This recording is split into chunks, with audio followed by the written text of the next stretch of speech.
Good evening, welcome. I'd like to call the Hollis Brookline Cooperative School Board meeting of May 13th to order at 6 o'clock p.m.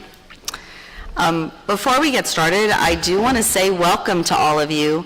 It's so exciting to see so many people interested in our schools and ready to really talk to us and share with us their feelings about programs that matter to them. So thank you for being here. I'm going to do some introductions and then we'll begin with our business of the day. I'm Holly Darlow-Babcock. I'm the Cooperative School Board Chair. I'm going to let this side of the room, starting at the end, introduce themselves. Cindy Bancona. Amy Kellner. I don't think those are on. Robert Mann. Kate Stoll. Go ahead. Gina Bergstock. I don't. Dot Flaherty. Jake Hess, principal at the high school. He's working on it. Patrick West, principal at the middle school. Yolanda Flamino, assistant principal at the high school. So clearly we have a little bit of an audio issue. We're working on it, right, Rich? Can you guys, could you hear any of the other people? You could? So all the mics worked? Okay. No, so the mics aren't working. Okay, everybody do a little test. We're going to do it one more time. Okay. Just, okay. All right, I think, yeah, okay, great. Okay, so do you want to do introductions again? Really quick. Cindy Bancona. Beth Williams. Amy Kellner. Robert Mann. Kate Stoll. Gina Bergstock. Lauren DeGennaro. Dot Flaherty. Jake Hess. Patrick West. Yolanda Flamino. Great, thank you very much. We're going to start tonight with some of our regular business, and then we'll get to other items. First, do we have any agenda adjustments or correspondence? We have none. I'm going to speak a little bit of the correspondence that the school board has received over the past month since our last meeting. I think I've captured all of them. We've received at least 10 emails in support of the current structure of the music program. We've also received an email in support of right-sizing the district. We've also received agenda request item emails, and we also received an email congratulating our We the People group who were in DC in April. So that was, I wanted the public to hear that so that you know what we've been seeing. And that's what I have seen. Other board members may have other emails, but that's what's come across my desk. The first order of business is the consent agenda. Yes. I did have one agenda adjustment. Sure. CEAC update. Okay, so we're going to add the CEAC update after, that's just a discussion item, right? So Yes. as number 6 on after advisory committee. Okay, thank you. Thank you. Okay. Moving on. I think maybe we need to call Tom Solon or text him and see if he would like to join us. Tom Solon was not able to be here tonight. He's going to try to be here on the phone. We're going to try to reach him, and if he does, we have to have him like kind of sign in verbally. So we're working on that. First, yeah, okay. So you can put him on your phone if you don't mind. Okay. All right. So we have a consent agenda tonight. I need a motion to move the consent agenda. Moved by Cindy. Second. Seconded by Rob. Are there any comments or questions about the consent agenda? Okay. Calling the vote. All those in favor? 6-0. Motion carries. Tonight, Amy Kellner has volunteered to serve as our process observer. So that will be, she'll be keeping track of what's going on tonight. And then now Tom Solon is joining us electronically. Tom, can you hear me? Yes, I can. Okay.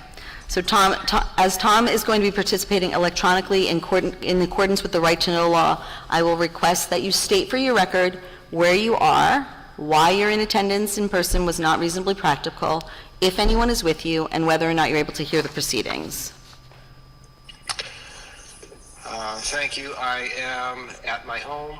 I am unable to attend for personal reason, and at this time, there was no one here with me.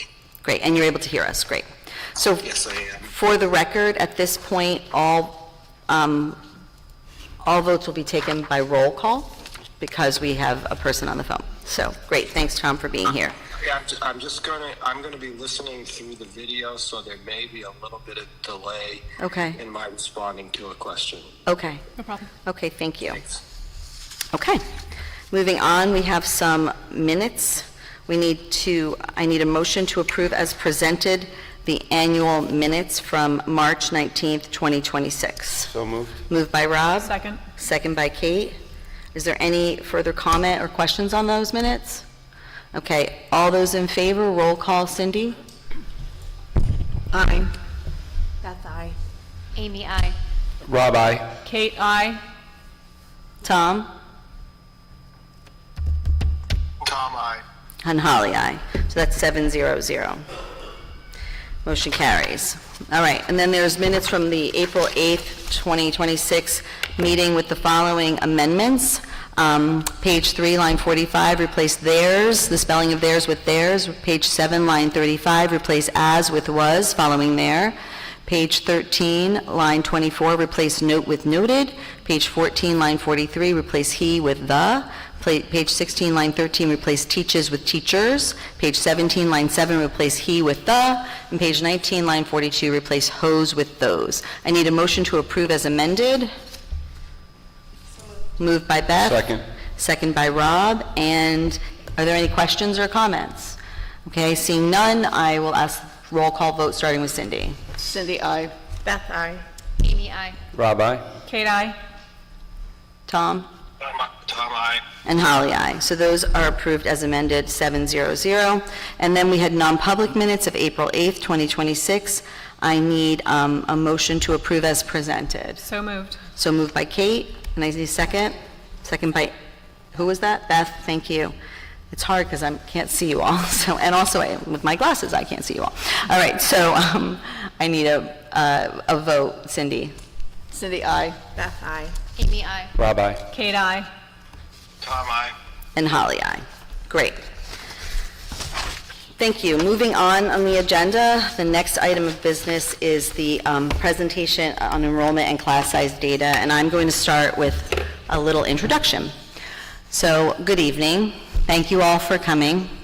I can't speak for the entire board, but I will say that I've been reading social media, the petition, the letters to the editor, and posted articles, and I'm very aware that many of you came here tonight to speak to the reduction force of one of our music teachers at the high school. We have rearranged our agenda a bit today because we're hoping to hear from many of you. I will begin by providing some context into the decision that was made in April. Then the superintendent is going to present more of the details, and then we will have our annual May presentation of class requests from our high school principal.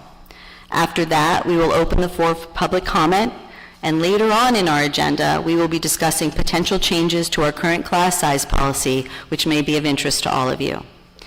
I really believe that everyone on our board and on our administrative team believes in the importance of music education and performing arts, both during the school day and as a vibrant part of our extracurricular program. Music education broadens students' perspectives, provides opportunities for lifelong learning, and is an important part of educating the whole child.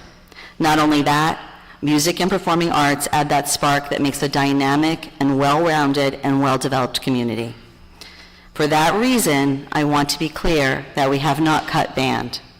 There will be the same number of sections of band running this year as there were the last few years. These classes will be taught by our veteran certified music teacher. We have not cut the band director position, which is a stipended after-school position. For the last few years, the administration has been extremely creative in trying to keep 2 full-time music teachers. For the last 6 years, we've been struggling with a smaller number of students taking music classes. We have tried a variety of solutions, one of which includes allowing music teachers to teach outside of their certification area to fill their schedules. And the superintendent will explain this further during her presentation. Unfortunately, much of the frustration with this situation is due to the fact that we couldn't do these presentations in April due to the legal and ethical requirements surrounding discussion of employees' contracts, which is part of our regular board year calendar. In terms of our board calendar, every year in the fall, we review our program of studies, which, as you know, is the listing of our course offerings for our students to choose from as they consider their schedules. In March, we propose a budget to the voters. That budget, if approved, is the guiding plan for spending. Sometimes the administration underruns or spends less in a budgeted area, and sometimes it overruns a budgeted area, usually due to our students' needs. For example, this year we've been underrunning special education due to changes in student needs, but we've been overrunning vocational education because more students than usual have opted into our CTE program, where they leave for 3 periods a day. The board receives regular revenue and expense reports to stay up with the current year's budget. Then every year in April, we review staff contracts in a non-public meeting as per the legal requirement. Then in May, the building leadership presents the board with the number of course requests per class and their plan for scheduling.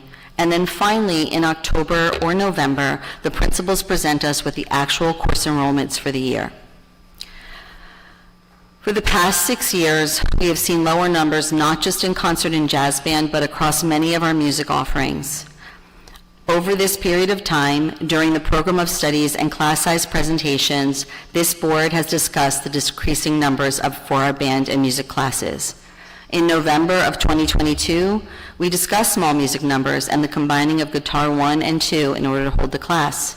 In May of 2023, we discussed changes that were made in the program of studies to encourage the growth of music participation.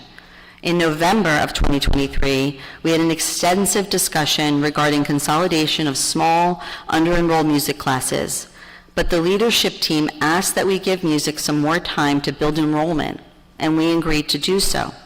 We were hopeful that after COVID and with the eventual graduation of the incredibly small class of 2026, the numbers would increase in a few years, and we wanted to give the program an opportunity to grow. Over the past few years, the administration has also revised the program of studies more than once, and most recently in November of 2025, in an attempt to increase those music requests.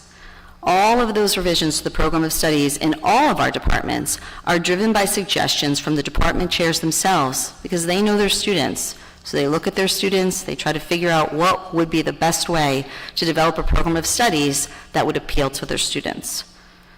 So we have been watching these numbers for years and have been concerned. Yes, the budget for the upcoming year passed in March, but we are required by the collective bargaining agreement to present the staff with their individual contracts in April. The staffing needs are really only clear once we know what our students want to take, and course requests are not clear until late March or early April.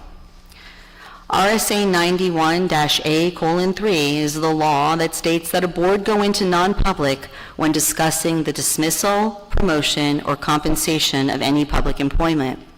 This year, while the administration reviewed contracts in our April meeting in our non-public, the course request numbers were brought to our attention as a staffing concern. Although tonight, Mr. Hess will be presenting us with the fuller picture, the recommendation was made to tighten up class sizes and thus not fill a few designated positions. If an employee's position is not going to be filled for a year, it is appropriate for the employee to be the first to know. We have been making exceptions to policy and been out of compliance with ed specs for a few years. This year, we simply hit a tipping point caused by a few factors. First, we've been holding out because projections indicated that even though our enrollment is lower than it had been in the past, it was forecast to bump up a bit. However, this past year in the fall, the NESDEC, which is the group that does our forecasting, their forecast actually changed from the previous years, and enrollment is predicted to stay right about where it is. We are not declining in enrollment, but we are expecting to not see any increase and to be stable for many years. On top of the lower numbers in general, we've had a significant change in state requirements, beginning with our incoming ninth graders. We reviewed these changes in the fall in our public meetings. The revised program of studies outlines them in detail and is available on the HBH website under the Learning menu. These new requirements, in essence, added additional coursework for our students to graduate, mostly in the social studies area, and thus decrease how many electives a student will need to graduate. Music in high school is considered an elective. With less elective space in their schedule, it makes it more difficult for students to pursue electives like the arts, and that's unfortunate. So even though we'd like to see more students sign up for free choice elective classes, these systemic pressures make it less likely. Also, secondly, we had the threat of the open enrollment bill and changes to the open enrollment law. We tried to protect ourselves with a warrant article at the co-op district meeting where we heard very clearly through both public input and with the vote that voters would like to limit the number of students who can enroll in our schools whose families don't live or pay taxes in our communities. But the legislation that was gaining considerable traction at the state level would potentially have overridden our own approved warrant article. Our understanding was that the bill, if passed, would rely on our class size policy and class enrollment numbers to indicate what our capacity is for students who reside outside our district and who we might be forced to take. This potential change triggered the administration to take a harder look at how many classes and sections were significantly below not only our class size maximums, but also our minimum class size numbers. And in Concord, there is still an amendment to the healthcare bill with open enrollment language that could potentially create changes to this law, although the original bill did fail. Finally, combined all of this with the continued pressure from members of the public to address future budget concerns. For the past 10 years, our budget has passed with over 60% majority or with a visual card vote. This year's budget passed with a much lower threshold, and 2 out of the 4 of the SAU budgets failed this year. Taking all of this into account, we realized that we were at a tipping point that I referred to earlier. We've had to make some hard decisions, which I can say truly concerns all of us. We have always supported a program of studies with many options for our students. We want our students to thrive and grow. In terms of music specifically, we have made exceptions for class size, for our class size policy for 6 years, and we've also allowed our teachers to teach outside of their certification area for quite a few years. Increases in state requirements, potential open enrollment legislation, the continued expansion of school choice programs, and budgetary pressures have gotten us to this point. I can tell you that everyone on this board and on this administration is very unhappy that we are at this point. Now, Superintendent Bergskog is going to go review the details of the numbers and the plans moving forward. Thank you. So some of what I'm going to be sharing is a little bit repetitive from what Chairman Drew Babcock just stated, but here we go. So how we go from point A to point B with our class size policy and building a schedule. So first of all, our class size policy, I know this is really small, but it's IIB, it's available online, and currently as it stands, it states that classes shall have a minimum of 15 and a maximum of 25 students unless specified below. Band, choir, chorus have a maximum of 50. There's some others with smaller maxes, and then the only classes that by policy can have fewer than 15 students are if some of the conditions are met. So if it's specifically designed to be small, such as a special ed class, if it's a required course to meet the state minimum standards, if the class is a capstone course in a series, such as Spanish 4, or if the class is an AP course. We've also made exceptions to this policy if we have a brand new course that we're trying to gain traction on. So the timeline of our course selection. In November/December, the board approves the program of studies. And the program of studies is the listing of all the courses that we'll be planning to offer students. In February, students select the desired courses for the next year, along with some alternates. In March, administration determines how many sections of each course we're able to offer. In April and May, the schedule is built and students are loaded. In May, the course request tally goes to the board. So this is our typical month where we take a look at how many sections of AP Government we're going to have and how many sections of band we'll be offering, et cetera. In June, student schedules are released. October, the final section enrollment is reported to the board. If we propose that we're going to have 5 sections of a course, but then one of them is, let's say, period 7, some students choose to have senior options or junior options and drop that class, leaving us with a course that might have enrollment far below our policy.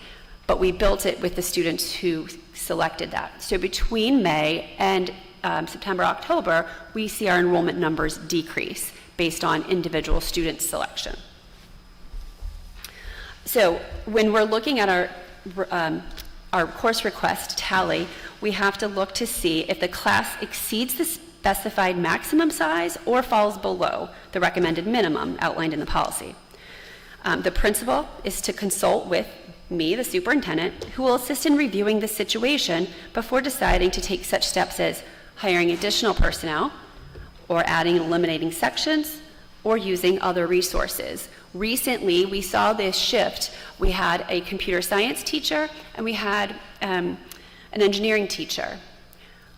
With fewer selections in computer science, we combined that position into one individual who teaches all computer science and engineering. We kept both positions in the budget for an additional year to see if the course requests changed, but ultimately we reduced that to one individual. So recent history. As Chair DeLu Babcock stated, I have been advocating for more time because there was an interruption with COVID due to our music numbers. And then I knew that the class of 2026 was our smallest class size in the past decade. And I figured we have smaller numbers, but if we reduce a teacher and then need the teacher the following year, that would be really difficult to get that position back. So let's keep our small numbers in classes because this is just a dip in the enrollment. So there was an intentional effort to maintain staffing to best manage the long-term needs of the district or of the school beyond just that small class of 2026 dip. And despite expected class enrollment growth, where our numbers are very high in our elementary districts, population has leveled at the high school. Specifically, we have about 35 students enrolled at the Academy of Science and Design. We have 51 students opting to collect the Education Freedom account rather than attending our public schools. So that's 86 students we should have in the high school right now who are choosing other pathways. Those are 86 students I had planned on being able to take some of these additional classes, but they are not here. They didn't come. And so the class size policy violations became unsustainable. This current year, we have about 130 sections running below our policy minimums. Teachers are required to teach courses for which they are certified to teach, or the school is flagged and negatively impacted. So we have been negatively impacted by our teachers teaching outside of their certified area. We've been creating schedules to fill their schedule and keep our teachers whole, full-time teachers. It's been occurring during this enrollment dip. This negatively impacts the school. This also negatively impacts the students who are enrolled in the courses being taught by a teacher who is not certified in that content area. So despite the passage of the proposed budget, fiscal responsibility does matter. So multiple departments have been impacted. The best choice is to reduce through attrition.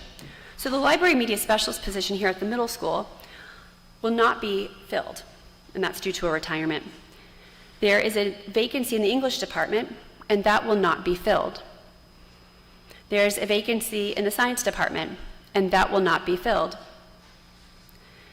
The music course requests have reduced offerings to 5 sections. 5 sections is 1 teacher. And as already mentioned, beginning with the class of 2030, the changes in the ED 306s increase required courses and reduce free choice electives. So some historical approaches that I've made and the administration has made to support music. Years ago, Halls Upper Elementary offered band within the day for students. CSDA offered a parent pay option. I felt strongly that that was not equitable access for 4 through 6 students in both communities. So I grant funded band and strings in fiscal year 20, 21, and 22, while I slowly built that into the Brookline School District budget in FY22. So beginning in that year, any student who wanted to participate in band in Brookline had the same free opportunity that their peers in Hollis had. As mentioned already, we've made multiple changes to the program of studies to try to better meet the needs of the students to make band and music and art more accessible or more desirable for students. There was also addition of a summer band camp to try to rejuvenate the program. Here's a historical band enrollment. We used to run 2 or 3 sections of band, and we had really healthy numbers between concert band, jazz band, honors jazz band. Our dip in band enrollment far exceeds the dip in enrollment. So that means we have to take a close look at what our offerings are and how to make them more appealing to the student body. We're now down to one section of jazz band, one section of concert band. We've integrated honors concert band into concert band this year so that those 3 students still had that opportunity available to them. Next year, a similar decision was made with jazz band and honors jazz band to combine them. If they were separate, they wouldn't be able to run at all.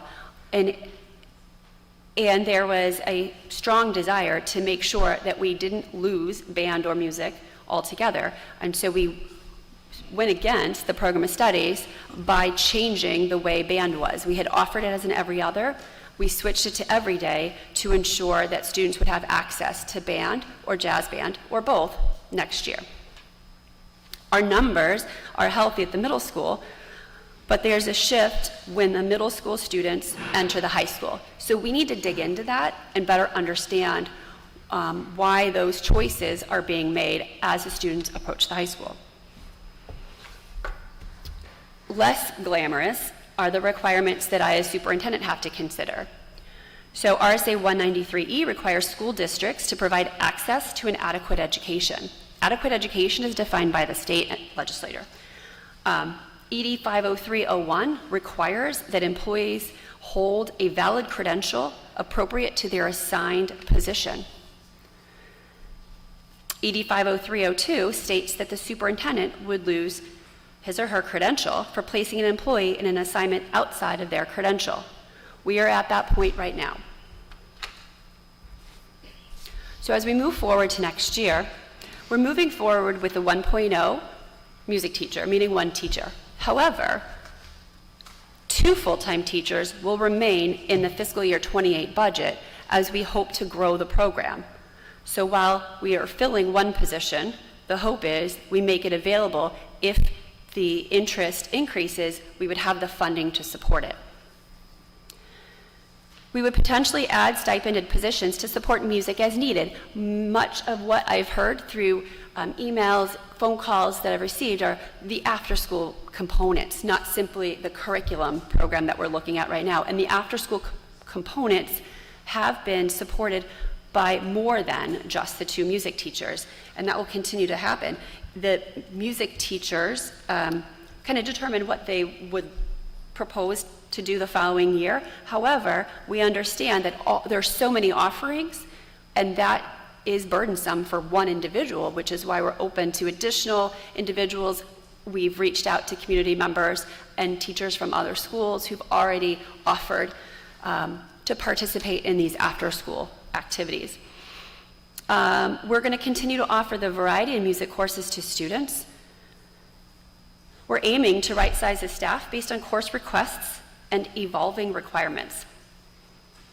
We're going to continue to institute changes to the program of studies, identifying elective course offerings, potentially in an every other year format.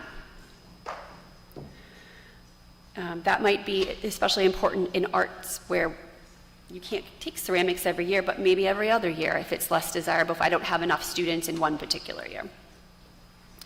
We're going to continue to offer courses and create the schedule based on courses selected by students, and that's really important. The students drive what courses run. If we don't have the students, we simply can't support running the course. Thank you. Okay. I think we're up to Jake. I think we just need you to, are you ready to present your, Absolutely. great, thank you. How do you want? Does he need to get access to this? We're going to technically move some things around to get Jake's presentation up. Yeah, it's on there. Do you have it?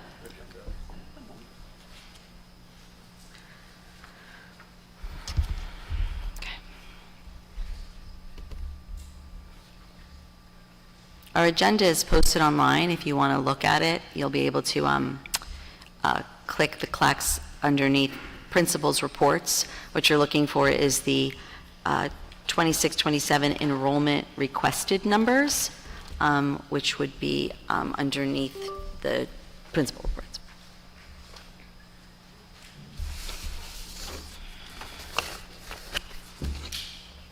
It's really small. There we go. Are you ready? Are you ready, Mr. Hess? Yeah.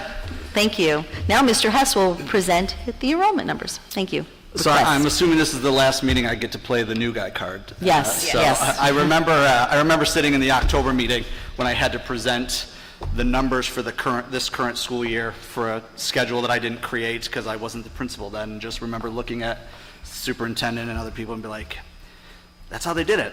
So now I get to talk a little bit more about, the schedule that we put together and we made. So as they've talked a lot already today, when we start the process in February to get class enrollment requests, we use those numbers as we kind of move forward to build this.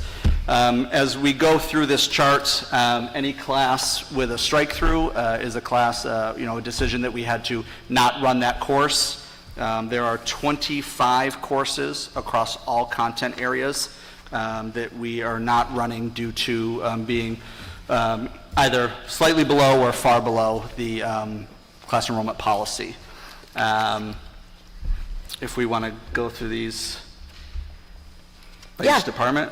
Yeah, I think you So- just basically generally, since you are the new guy, in the past, the principal has just kind of gone through some of the thinking about some of the classes that aren't running, and maybe any kind of highlights that would, like why you might have chosen two or something. So that's pretty Yeah, I much what- think, we did a really nice job, myself, Ms. Flamino, as she's, the assistant principal who builds the master schedule. We've had a lot of conversations about how to be creative. We talked a little bit about the music courses and how we've combined the jazz band and the honors jazz band and those sorts of things. We really look closely at making sure the graduation requirements, those classes that we have to run. There's some English classes with a smaller class size that we run because they have to have 4.5 credits of English, so we still need some electives, especially for our juniors and seniors. So when you see some numbers that are a little bit lower in some of those English sections, we have to run those because of the graduation requirements. So really kind of working through those things. We've talked a lot about some alterations to the program of studies moving forward about how and when we offer different classes and electives. A class that didn't run this year, we want to make sure that we can try to get enrollment for the following years. We have a little bit of a saturation right now with some of our electives. We have a lot of offerings that are really getting low numbers spread out. So really looking at what we offer and when we offer it to hopefully bolster those numbers to get those up as we go through. The only department that wasn't overly hit, was math. Those courses are full-year courses, so we were able to fill, all of those. I included, as across all content, our AP Computer Science teacher is kind of linked with the math department, so, I did include that under there. Walking through, our science department, we made some decisions for a couple classes not to run. We had an honors physics and a physics class. Both numbers were a little low, so instead of not running either one of those, we had conversations with our honors physics students who had requested that. Some elected to move up to AP physics, some had elected to move down to regular physics, so we're able to not run honors physics, but we are running AP and regular physics class. We're talking about, in our social studies departments, really starting to do a rotation with archaeology and anthropology. We offer those every year, but we're not able to sustain them every year with enrollment requests, so we're really looking at alternating those classes to try to get those numbers up as well. AP Art is a class that we're not able to run next year due to low requests. We're taking a look at the prerequisites for that class and seeing if we can open those up to some more digital offerings as well, so more students are able to take that, and we're hoping to see a rise in the number in enrollment for that as well. We've talked about the music sections. Again, the total number of requests you can see on there, and deciding to combine the concert and honors concert, the honors jazz and jazz bands, and then we still have our pretty good enrollments with our choirs, and then our numbers across the board in our world language classes are relatively strong. Our Spanish classes more so than our French classes, but we're still able to do it. You'll notice that our Latin 3 class only has 5 students enrolled, but we are running that. Next year is the first year offering that, so we felt strongly about running that, knowing that we have 22 students in Latin 2, so building that 3-course sequence is really important to us, so making sure that we do that. Great, thanks, Jake. I'm going to ask the board if you have any questions. Usually this is when we do this presentation, the board might have time for questions. The only thing I want to point out, because I know people are here and they're interested in performing arts, is that it's my understanding, if you could explain a little bit what happened with acting and improv. Yeah, so acting and improv were two separate courses. Let me get to my page. We had requests of 7 for acting and 9 for improv theater. So the original decision was, not to run those at all, and then when we looked at the reduction of the teaching, we thought about combining those 2 courses and moving it to the English department so that we could still have that class. When we talked with the students in those 2 classes, there was a mixture of, nope, I'd prefer not to take it, or I was only taking it because I wanted to take with a certain teacher if that's not being offered anymore. So we were able to move those students to some other electives, but the enrollment numbers were just not high enough for us to run that as a combined course or as singleton courses. Right, and the one thing I think that we do need to point out is that the certification required to teach acting and improv is in the English department. Is that correct? What? Yes, it's technically, you can get we don't have anyone who's certified to teach theater courses. We don't have a theater teacher at the high school. So you can teach it out of the English department. And so that's another area that we're talking about with our program of studies, creating a theater course that could encompass all parts of theater, acting, stage, all those kind of things, and creating a course that we hope to build and get a lot of interest in. Thank you, Jake. Are there any other questions? Anything from the board? Okay. All right. So moving on, according to the agenda, we'll move on to public input. We're a little bit late, but we're working on it. Before opening, I have to take my glasses off. Before opening the floor for public input, there are a few procedures and rules pertaining to public participation as per Hollis-Brookline Cooperative School Board Policy BEDH. We've set aside 1 hour for public input tonight. This period may be extended by a majority vote of the board. Speakers must provide their name and address. Please direct your comments to the board chair. This is not a back and forth. The board generally does not respond to public input, but rather this is a listening session We may ask a clarifying question, but we will not be responding in general. However, many times after public input is closed, we may return or reflect on your comments during the regular order of business of our meeting. After looking at our agenda, I think tonight you might be interested in listening to our discussion and deliberation on the class size policy later on in the agenda. We will be allotting 3 minutes per speaker as per our policy, but we hope that you will try to keep your input brief so that more people can speak to the topic. We actually do set a timer, and we have a 30-second warning, right? Okay. We will take comments first from individuals who've not spoken. We may or may not allow for repeat speakers depending on timing. Unlike the annual meetings, there's no one here to move the question, so we may have to end without hearing from people multiple times. Consistent with RSA 91-A:3, the board will not entertain comments that refer to an individual's qualities, qualifications, or abilities, especially anything that could be perceived as negative. We need to protect the professional reputation of our staff. You may speak about a position, but not a person. Please maintain a civil manner and be respectful. And finally, of course, we will allow students to speak. So I am opening the meeting for public comment at 6:41. Please come to the mic if you're interested in speaking. I will be taking notes, but I am listening. Good evening. My name is Brad Smith. I live at 16 Ranger Road in Hollis. Good evening, members of the board, Superintendent Bergskog. I'm a resident, a district parent, and a band director with 20 years of experience. We often talk about the importance of a well-rounded student. Music is an engine that builds them. It's one of the few disciplines that requires a student to be simultaneously analytical, physical, and deeply creative. When a student picks up an instrument, they aren't just learning notes, they're practicing discipline, problem solving, and the communal work ethic that forms the bedrock of future leadership. In education, personnel is the curriculum. Students don't just join band, they join a community where the director serves as a custodian of institutional memory, managing a complex ecosystem of traditions, community partnerships, and technical logistics, and is a mentor who fosters accountability and years of personal growth. Eliminating the independent band director position may save a salary today, but it discards the architect of the program's future and leads to increased costs down the road.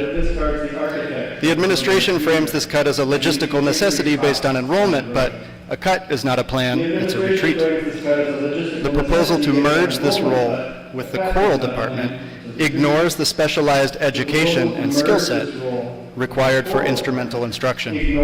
Asking a vocal specialist to manage complex instrumental mechanics is like asking a Spanish teacher to teach Mandarin because they're both world languages.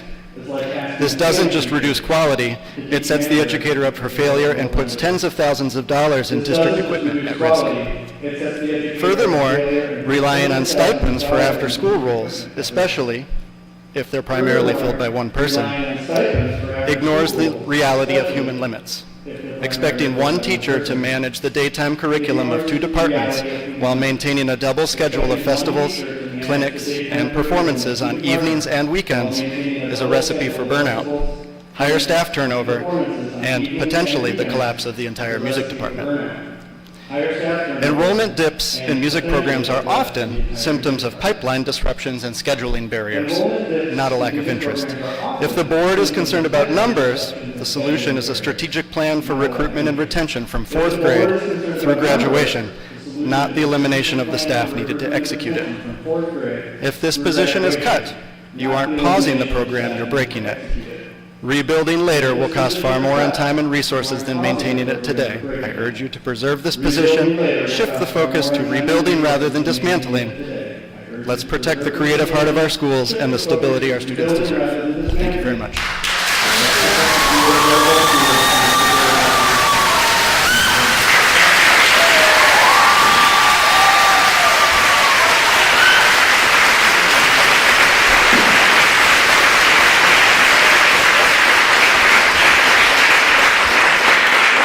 I don't know how anyone can follow that.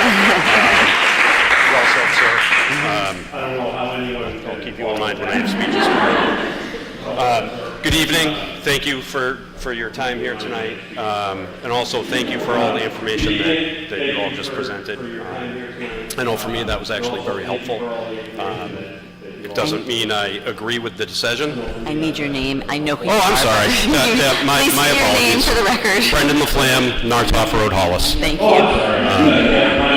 That was very helpful. Information that you just provided.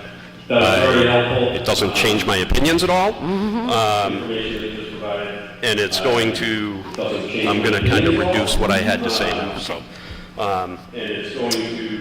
I don't pretend to be an expert on performing arts programs. However, I do come from a background where I feel I can speak intelligently and with experience about these types of programs. Happy to provide details on that if you want. To cut the band director position and say that band will still be offered, I think is a disservice to our students. I mean, no disrespect to the person that'll be tasked with taking on the additional responsibilities of the band program, but I think it's asking too much of one person. Currently, if a student is taking jazz band and concert band, they essentially have 8 classes per week. Band is much more than what is happening in the room though. It is after-hours rehearsals, auditions for various festivals and state programs. More importantly, the program is about developing confidence, learning patience, teamwork, collaboration, critical thinking, creative thinking. It's about networking, exploring creative avenues, finding a sense of self through the arts, and setting oneself up for future successes. One critical factor in all of these issues that I just mentioned is the person that's responsible for doing it. This district has been very fortunate to have great instruction dating back to the mid-90s when I was a music student here under the direction of Mr. Furland. Nice to see you again, sir. I know we're talking about a position and not a person, but I think I'd be remiss if I didn't at least mention this. The person who is most greatly affected by this decision happens to be a Hollis Brookline graduate who went through the music program here. And now he's being told that that program didn't matter, essentially. And he came back here because he saw the value in this system, and I think it's a disgrace. I'm going to skip a bunch more because I see I'm almost up. But I'll just end on this. My family recently attended the All-State Music Festival, and it was an outstanding festival. Our students were awesome. The whole event was overshadowed by other staff members from other districts and students from other districts laughing. I know I'm out of time, I apologize. Laughing at this situation. It's an embarrassment, and it's hurting our reputation. Thank you. Thank you.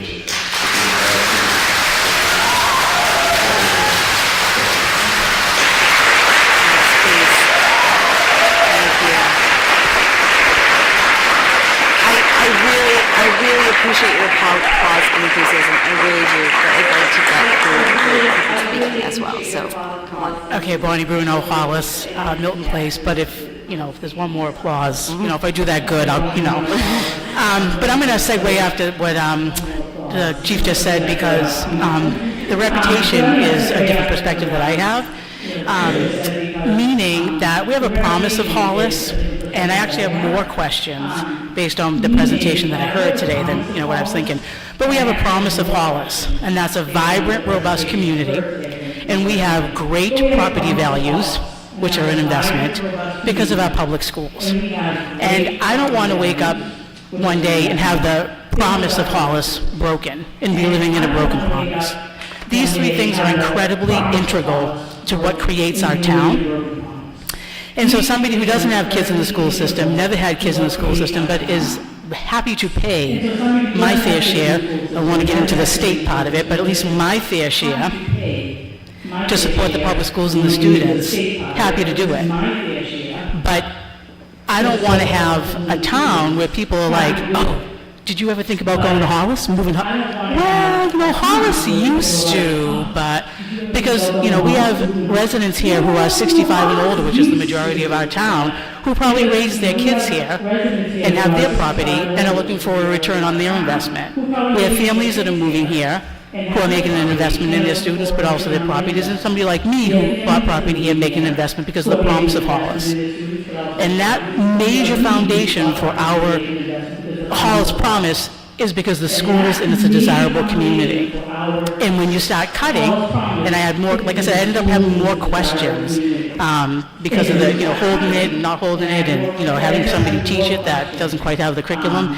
I have a godson who went through New Hampshire Public Schools and had band from 5th grade up till we graduated Brown University and led his band at Brown University because of New Hampshire Public Schools and that kind of a program. So, we could be killing our Hollis promise by 1,000 cuts over time and slowly, but they will add up and it's hard to come back from that. So I really do feel like, things like the arts and the humanities and some of the other classes we're dropping that I heard that we may be dropping, I'm starting to pay attention because of what's happened at the state level of public education and what's happened at the town level of public education. The majority of people in our town use public schools.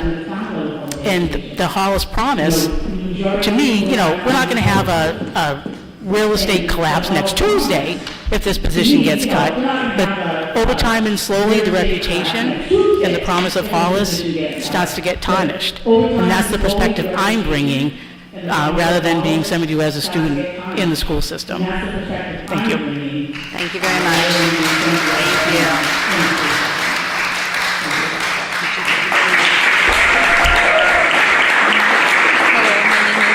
I am 15 years old and I live in Brookline. I am a student at the high school. I am here because I care about the band program and what it means to me. I have been in band since I was in 4th grade.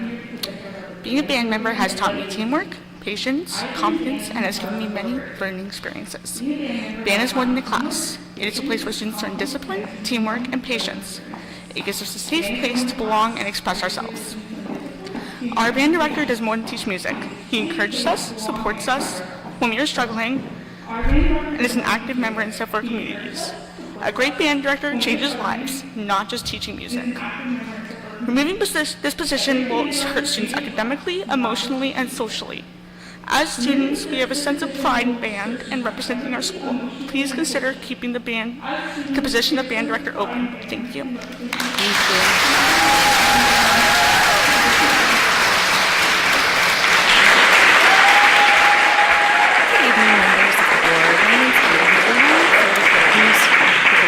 Sure.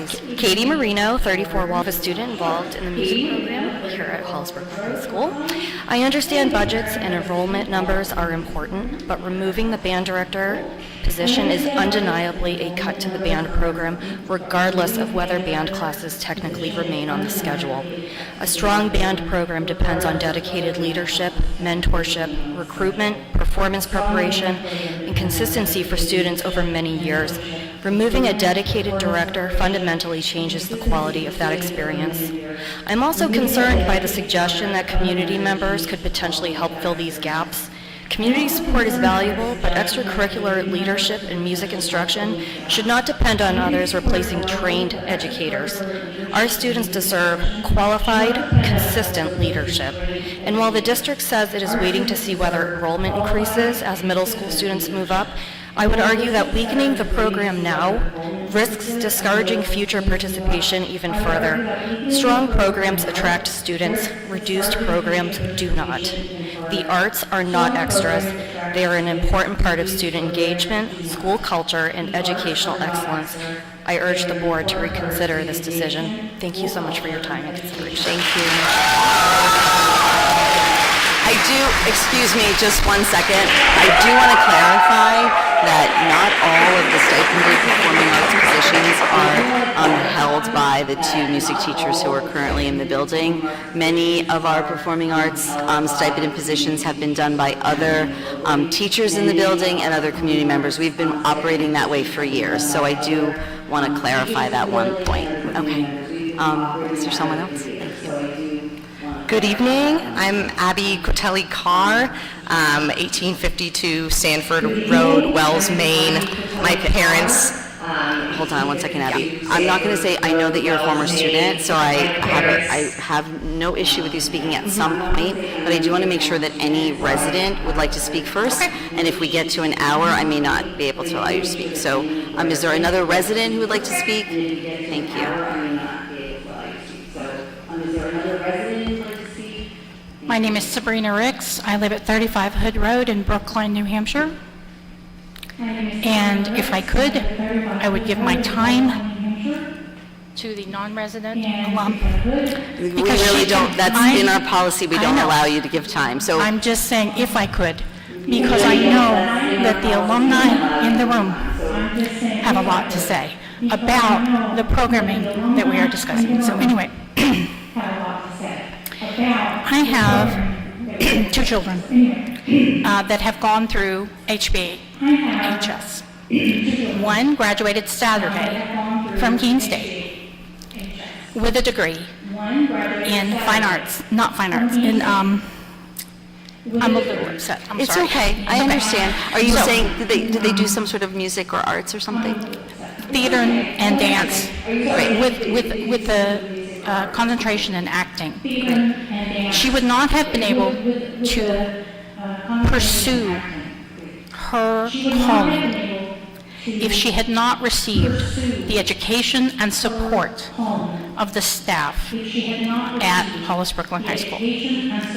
These people are absolutely incredibly important and critical to the development of our children. I'd like to read something to you briefly. University of Southern California did a study. They've done many studies. There are hundreds of studies out there. I just want to quote one.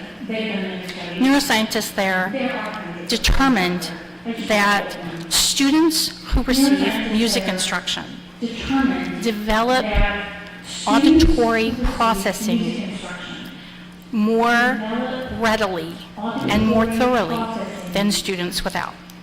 So, we know for a fact, there are hundreds of studies, that music instruction is critical. And I think everyone in the room would agree with that, including the members of the board. I want to also read a definition that you mentioned, but did not elaborate upon. And I have bad eyes, so I have to look down. I apologize. Let's see. Let me turn it this way. Maybe I can see it better. In 193E 2A, substantive educational content of an adequate education definition specifically states, item 5, arts education including music and the visual arts. This is not an after-school program. This is a critical part of our students' development and a critical part of their education. And for us to undercut it in any way or diminish it in any way is a disservice to our students. Thank you.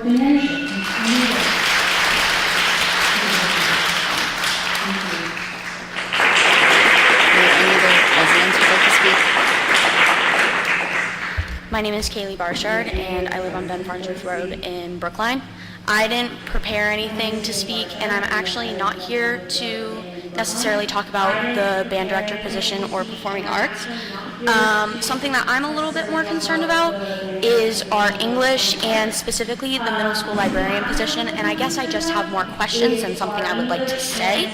I've interacted with a lot of middle schoolers this past year because I happen to intern here to learn how to teach. I'm a future English teacher enrolling at the University of New Hampshire next year. And I guess I just have questions for what's your plan for the library? What's your plan for other positions? Are you still holding space in the budget for those positions? Are you cutting those positions as well? I guess I would just like a little bit more clarification on all of the cuts in the budget and that the school board, all the decisions that the school board is making.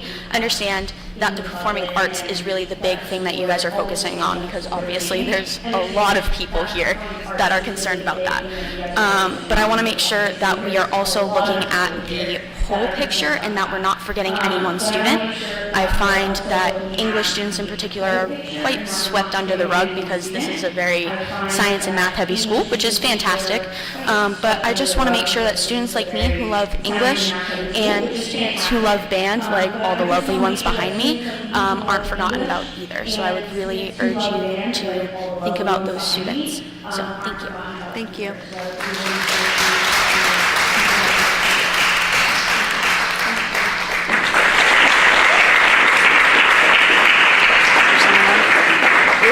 It would move along a little quickly. We have about an hour if you got in line. I mean, kind of a little bit like town meeting, or popped up at least. That would be great. Go ahead. Hi, my name is Sarah Bauer. I am a senior at, I live in Brookline. That's fine. And I am a student at Hollis Brookline High School. I have some concerns about, I know a bunch of other people have mentioned it. I don't want to really focus on the fact how important band is. I feel like everybody else is really focused on that. I understand that I feel like you guys made a decision based on the enrollment numbers, and I feel like from your point of view that seems reasonable. I disagree for the sole reason that the band director position cannot be taken over by a choral director. I really don't think it can, especially no disregard at all to our amazing choral director, but that's his area of study, and instrumental, that's not at all. And to have him take over two roles, right? The choral director and the band director, that's, first of all, to my understanding, he's stepping down from department chair and he'll be receiving less pay, correct? Is that incorrect? I'm not going to answer that right now, but okay, interesting.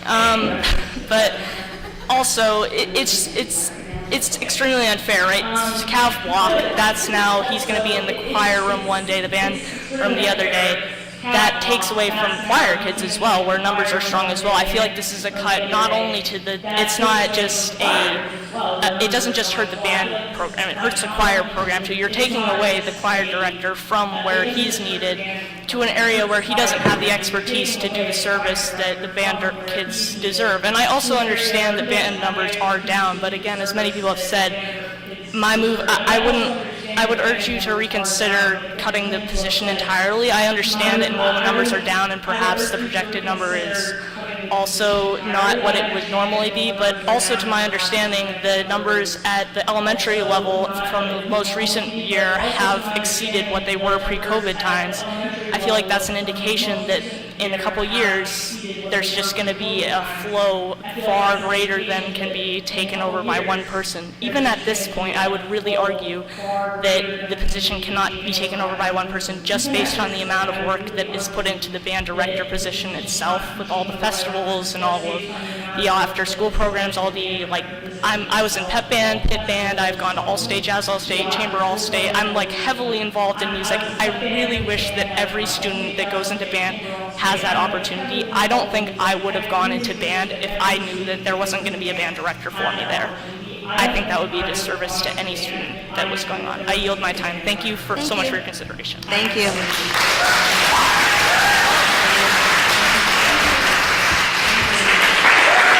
Hi, Brian Mifflin, Tom Cook Road. First, I want to say thank you for your service. We know that you're put in a very difficult position with all the changes coming down from the state. There are a few issues that I have with the decision that has been made is that looking at the numbers, the junior high band has gone down a little bit, but it's even more pronounced in the high school, so that a lot of junior high are not going into band in high school. I think that is because of how the course requirements are handled in the high school, and that the whole revamp of it needs to be done because it's not meeting students where they are. Like, they could be moving requirements from freshman to sophomore, junior, or senior year is with band and music. It's something that can't be interrupted, because if you stop taking band in freshman year, there's a very high likelihood that you will not go back sophomore, junior, or senior year. And another thing would be maybe adding another period in South.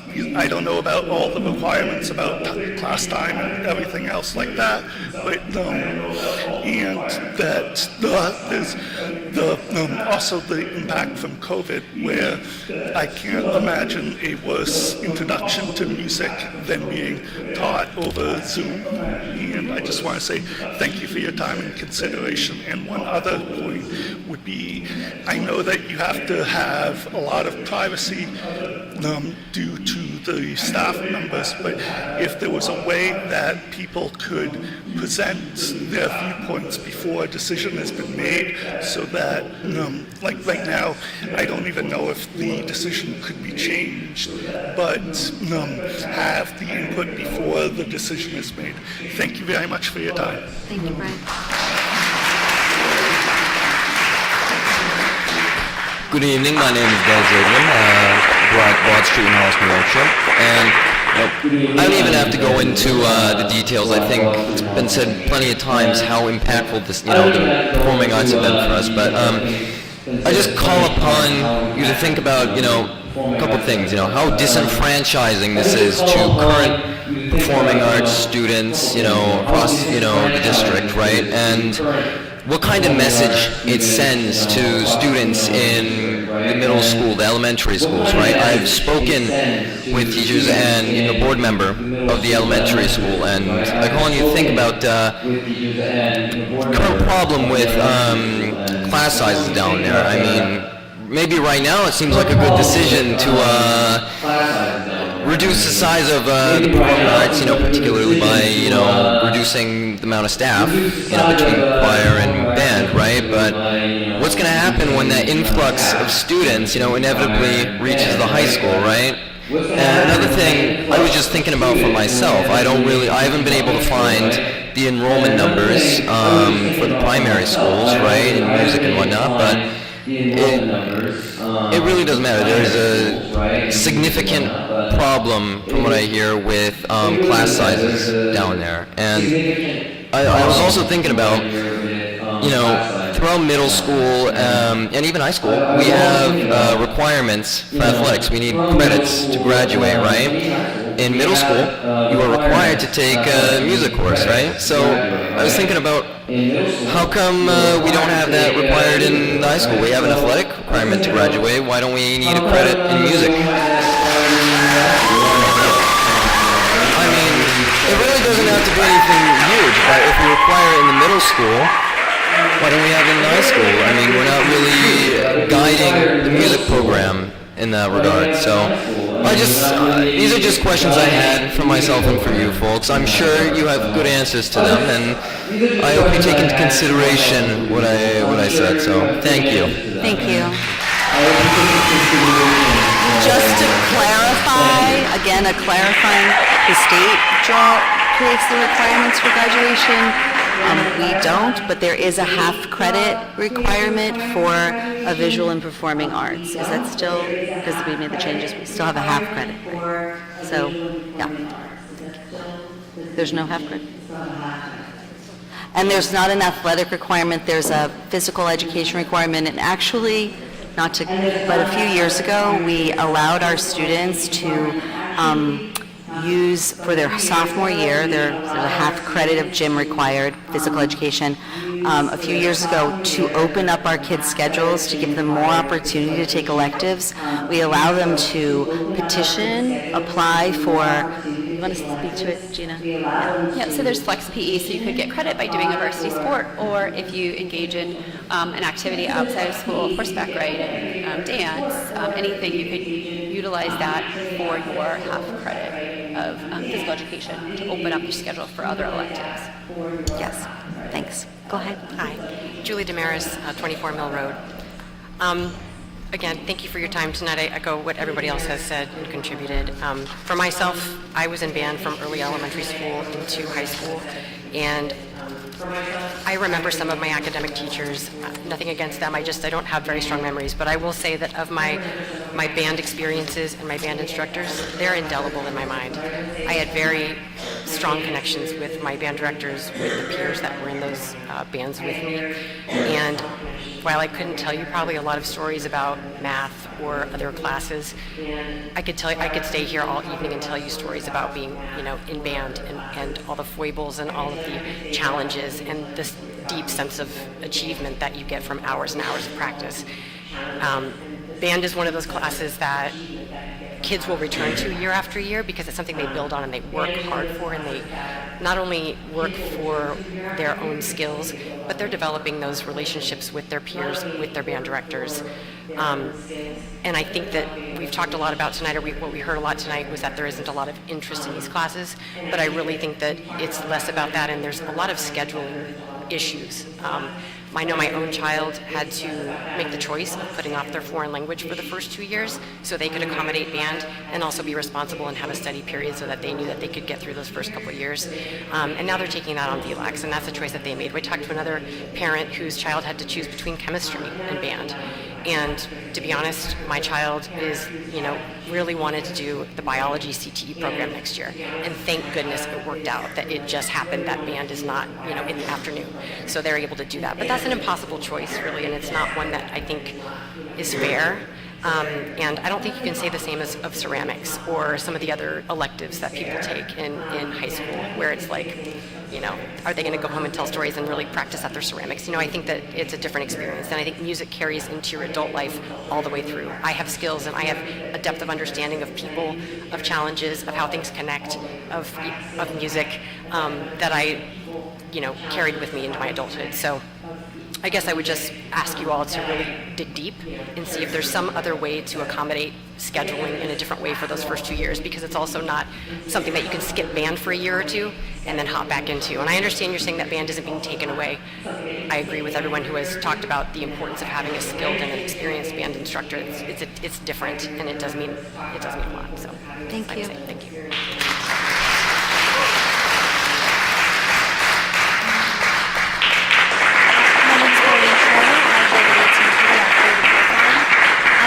To two talented musicians, ages 10 and 16. My 16-year-old is going to be inducted into the Tri-M Music Honor Society tomorrow. I find it ironic that his induction into this is following the decision to cut the music staff in half, which will inevitably negatively affect the quality of the program, student experiences, and the specialized instruction that the Performing Arts Department at Hollis-Brookline High School offers. I'm a speech-language pathologist, and I've worked for 25 years in the schools. I'm licensed and certified to treat people of all ages, but my specialty is in school-based work. I would not feel comfortable or effective treating an elderly stroke patient in a hospital, despite the fact that I received graduate-level training in this area. In New Hampshire, music educators typically receive an endorsement that covers music education from grades K through 12. Despite this broad endorsement, music encompasses many varied specialties, including different instruments, different disciplines, and music types, as well as music education that covers different age groups. A teacher may specialize in choir, or strings, or theater.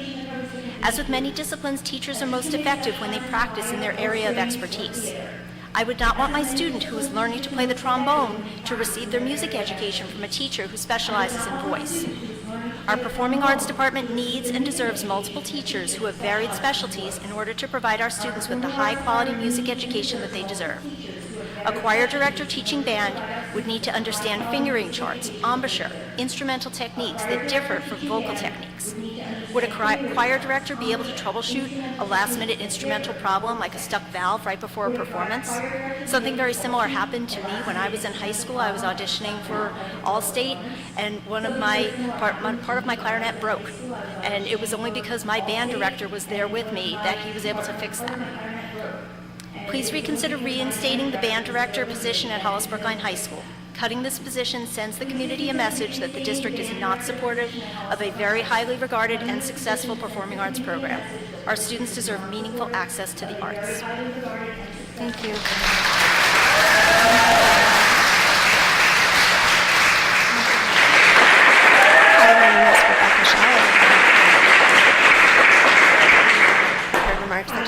echo the idea that the students' selection of courses drives everything is kind of misleading. They are ultimately making their choices, but those choices are constrained by what is offered at the same time.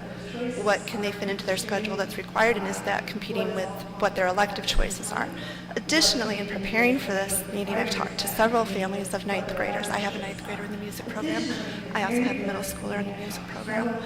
And I've been told by a couple of families, at least, that their child wanted to take band, but they were strongly encouraged or guided to not take it because they needed a study hall or they needed to do gym or PE first year. And now I'm hearing that seniors and juniors have junior privileges, senior privileges, they don't have to be on campus. So I'm kind of questioning the kind of encouragement and guidance that students are getting, that they're front-loading their schedules with requirements, pushing out electives that are going to sustain their creativity, their ability to be in school, their mental health, their sense of community.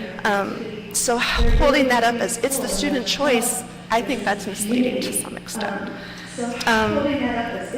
Right now, Hollis Brookline High School has a functioning, esteemed band program with students enrolled in a pipeline coming up from younger grades that does need to be encouraged, that does need to be built up. But programs don't disappear all at once. They erode gradually, and this is a big hit to the program. First, you lose dedicated leadership.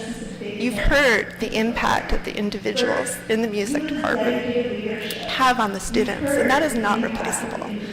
Taking a beat for a year to see what happens the next year, you lose that one of those vital people that the kids connect to and can rely on and have a relationship with for 4 years potentially. That is not a replicable relationship. That can't just be substituted for. Mental health is a huge issue in our society, in our culture, in our town. Listen to the kids when they say they need this. We all need help, and they have personnel in that department ready to help, helping them. There's been articles talking about how many students come to these individuals. But I digress. So first you lose dedicated leadership, then student experience becomes less consistent. Enrollment further declines, and eventually the program is no longer viable. By that time, it's too late to easily rebuild, and something has been lost. Music programs depend on continuity, on relationships, on skill development over years, and on a sense of identity within the school. When that continuity is broken, even temporarily, it has a ripple effect that lasts far beyond a single school year. And as you've heard, is very dramatically going to affect the kids now enrolled and what their experience will be for their remaining time here. We are at a point where the program can be saved, preserved by qualified teachers. All of us have a responsibility to the students. Look at how many are here. Look how many are engaged with the community. Your time is up. Fighting for what they deserve. Thank you.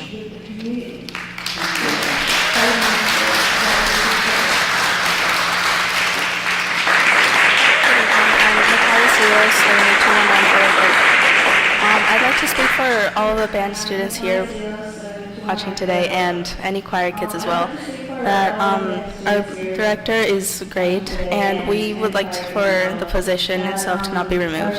It has helped a lot of us mentally, myself included, and has pushed us forward, including like having just really bad days, and even in the best of them, he has been there for us. And we believe that, I believe that the generations below us will be impacted by the removal of the band director. My little sister, she's in 4th grade and happily in band, and if this position gets removed, I feel like her dreams of becoming a great flautist will be just pushed into the ground, as well as anybody else who's going through the same path as her.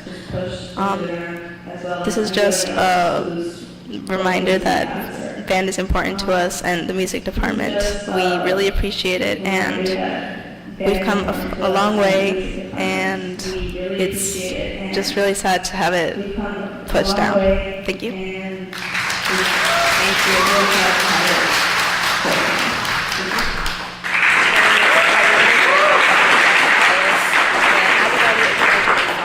a music student, the decision to cut the band director position has disappointed me beyond words.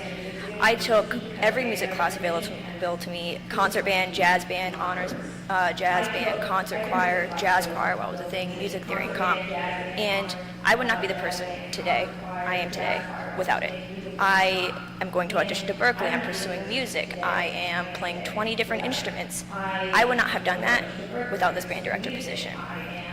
It is completely unfair to the choral director, on the other hand, because this is such more of a workload that they cannot help the students with. The choral director will not be able to help a trombone student who might dent a slide. How are we going to fix that on a show day? The choral director would not be able to help a student who, let's say, has a sticky valve, as previously stated. Your students are not getting the proper help that they will need without this band director position. The band director position is... Ooh, I'm a little dyslexic, chat. Hold on. So getting rid of the band director position is an extremely huge mistake for the HB community, and I'm sure other students can vouch for me on this. The band position has given so many people a sense of community, a sense of belonging, a safe place to be. And without it, the whole music department will fall apart. Maybe not now, maybe not in a year, but it will fall apart without proper teaching. Music is extremely important for students who are growing up, who are high school kids, and it's just, I can't even put it into words. This has disappointed me and a lot of other students and a lot of other parents and teachers in the HB community, and it's unfair, and I really ask you to just rethink this entire decision because it makes no sense to a lot of us. Thank you.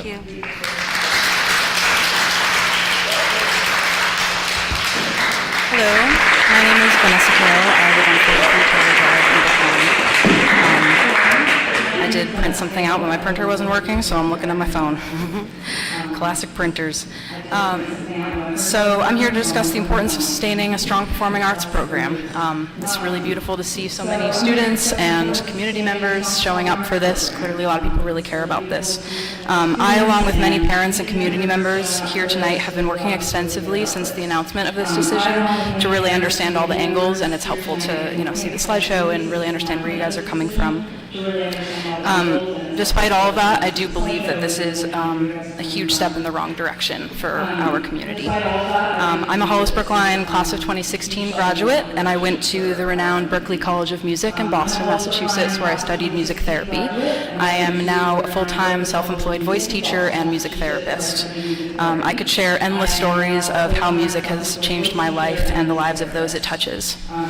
Research consistently shows that music education offered in schools improves students' ability to regulate emotions, cope with challenges, this is going to be a long one, build confidence, cultivate a sense of community and belonging, develop empathy and active listening, improve constructive coping strategies, and resolve conflict. Any parents in the room would love for their kids to be able to work on those skills, right? Including myself as a musician.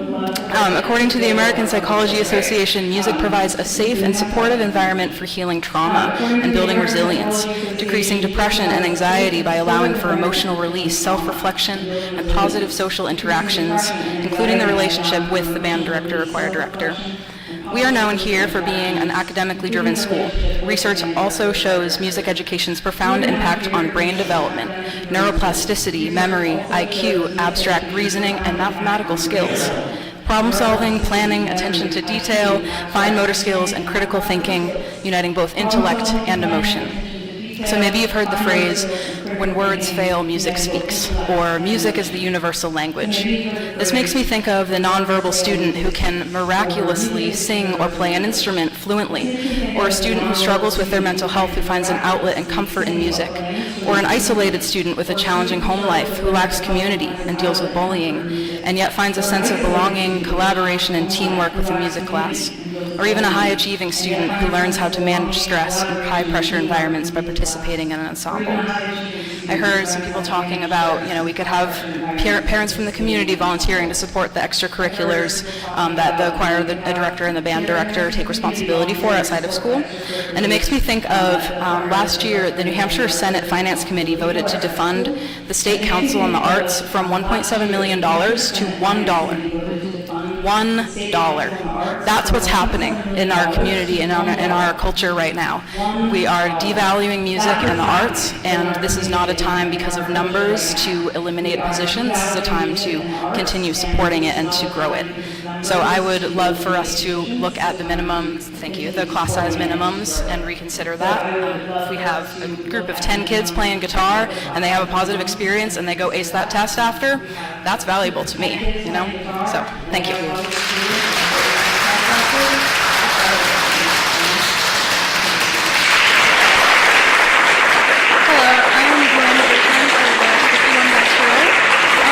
I graduated Hollis Brookline High School last year. Unlike most people, I had only been playing my instrument for a year going into high school, and then by the time I graduated, I was the first in my state, and that is because of the incredible band director and the position.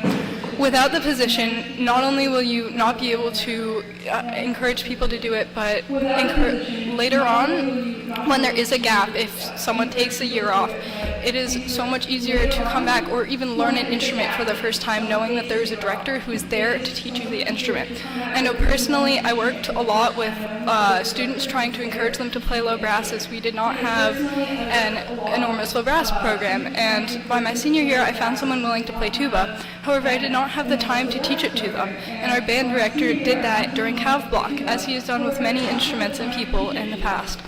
I believe that the music program shaped me as a person, and that I would not be standing here today if it were not for it. Sorry. It's okay. You're doing great. I'm currently a student at Wednesday Polytechnic Institute in chemical engineering.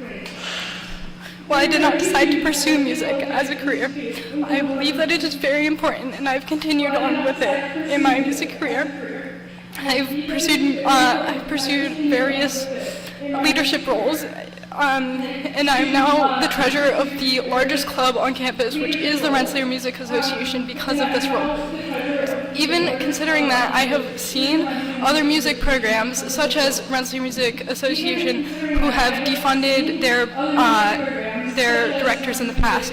And while they maintained a salary for the director position available, they were not able to bring that back. And because of that, we are seeing a decrease in especially the jazz music on campus, because that is not a part of the curriculum music. With that, I have also seen programs go down in size like this. Us and my friend in Connecticut, they have one band director for the high school and the middle school. However, their school is less than half the size of ours.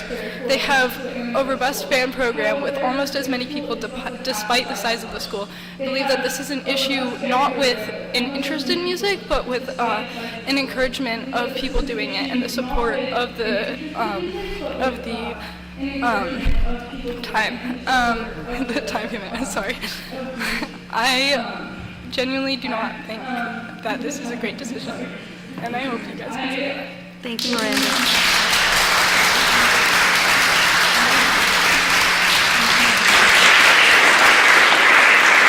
Hello, my name is Melody Marina, and I live at 34 West Brookline in Brookline. And I'd like to start by just thank you all for welcoming us to have this discussion anyways, because I think this is how real change happens. I'm in a pretty unique position here. I'm currently a sophomore at HBHS, and you mentioned earlier that there was an honors concert band with 3 members. I am one of those 3 members. I'm also an all-state participant and a member of the Tri-M National Honors Music Society. And just like a lot of other people here in the audience, I actually came here today straight from the rehearsal for the Tri-M concert tomorrow. If you really want to support the performing arts, pull up, it's at 7 tomorrow. Thank you. But the point is that music, for me at least, and I know for a lot of people, has been more than just the class time and the time we spend in the actual class. It's about the opportunities that arise for us.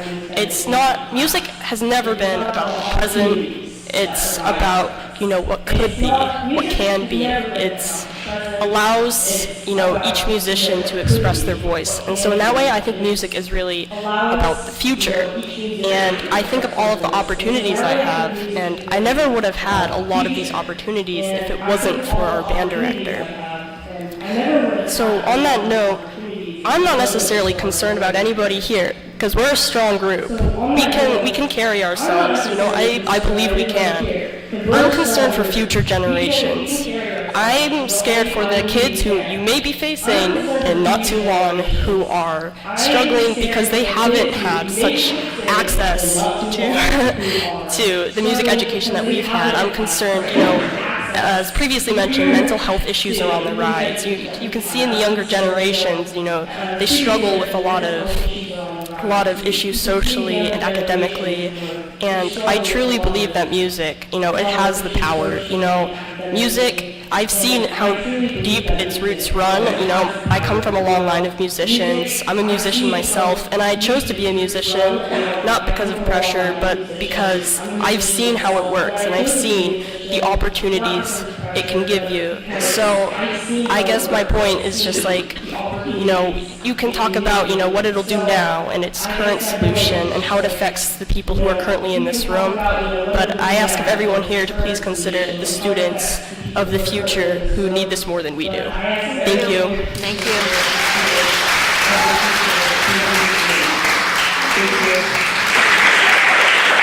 Hello everyone, I'm Chloe Martell. I live on 13 Main Street in Brookline. And I am currently a sophomore in the high school in honors choir. And music has completely changed my life for the better. The summer before freshman year was really difficult for me. And I almost didn't take choir because the class was too big, actually, and I couldn't get in. So I had spoken to the current choir director, and I had said, I think this is something I want to do. And so they had made a spot for me and let me in. I'm standing up here today to question the decision to eliminate the position of band director. I think I speak on behalf of everyone behind me when I say this is a really bad idea. The choir director now will not only have to direct concert choir, honors choir, concert band, honors concert band, and jazz band, but he has to also run the Music Honor Society, Guitar Night, Unified Music, not to mention getting us to and preparing us for things like All-State, All-New England, Jazz All-State, Monadnock Valley Music Festival, and field trips like our previous New Orleans trip. One choir director simply cannot do all this alone. This decision is going to spread our teachers thin and decline our quality of education, forcing our teachers to become superhuman workaholics, which does not scream number 4 school in the state to me. People move here for the education opportunities that the school offers, and watering them down just doesn't seem right to me. I understand that there's an issue with enrollment, but even offering this position as a part-time job would be better than overworking and underpaying one person to take on all the responsibilities. I'd also like to bring up that as the education gets watered down, the taxes will not be. They're going to stay the same. So this year we brought 4 talented band musicians to All-State, and that's a pretty big deal. All-State prep takes a lot of help that can only be achieved by someone who knows what they're doing. One person cannot prepare both band students and choir students for something like All-State. The amount of students that participate in band in the elementary schools and the middle school is larger than obviously the people that are currently in the high school band. So what happens if all of them decide to take band in the high school? There is simply no way one person will be able to manage all of these things, especially on a larger scale. The quality of education in music and even the English department will suffer significantly without a teacher that specializes in each branch. You wouldn't typically make a basketball coach teach baseball because they both have balls, so why are we making a teacher that specializes in singing and choir instruct a class that is full of so many different instruments that they might not know how to teach? There are so many incredible musicians in band that will not get the help they need to improve and expand on their talents. If we want to continue to have a thriving band, then I urge you to consider the consequences of this decision. Thank you. Thank you.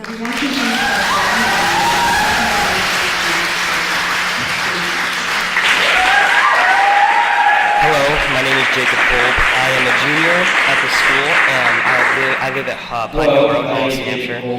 In this school, I have taken music theory, music and American history, and honors choir. In order to fit these classes, such as music theory and honors choir, into my schedule, I had to take a couple classes on VLAX. I have done several All-States. Every musical, I am currently in Tri-M, and I am the president of the a cappella club. All of these opportunities were only possible because of the not one, but two teachers in the music department. The high school schedule is perpetuating this problem. The fact that I had to go to that extent to be able to take music classes shows the lack of priority the school has made for music. And the fact that we are cutting the band director position is ridiculous. How are the 9 students wanting to take Guitar 1 ever supposed to reach Guitar 2 level if Guitar 1 doesn't even run? And it doesn't end with music. The cuts extend to nearly all forms of art offered in this school. I've been doing music all of my life, and I remember watching things like Guitar Night as a little kid and wanting to be on that stage one day. I am intending on pursuing a career in music and performing arts, and it is disappointing to see that there will be less support in my senior year of high school. Thank you.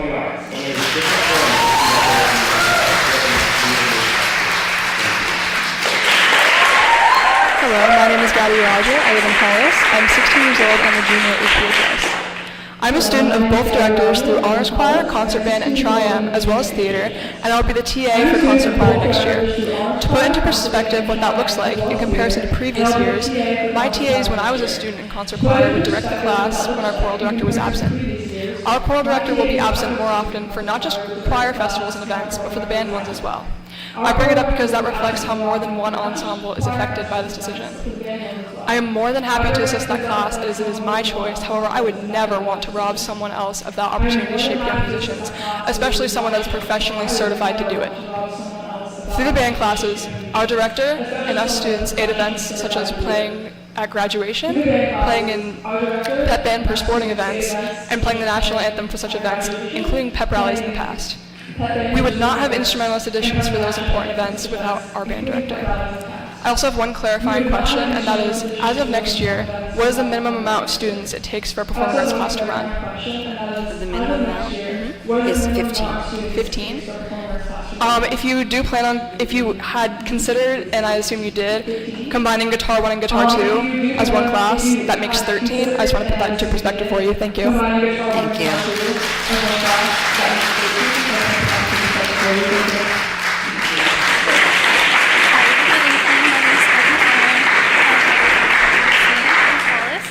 I would just like to say thank you for providing us all of this information. I think that talking about the class minimums is really helpful for me. I think looking into it, looking at a typical jazz ensemble, there's typically on maximum around 16 kids that are accepted.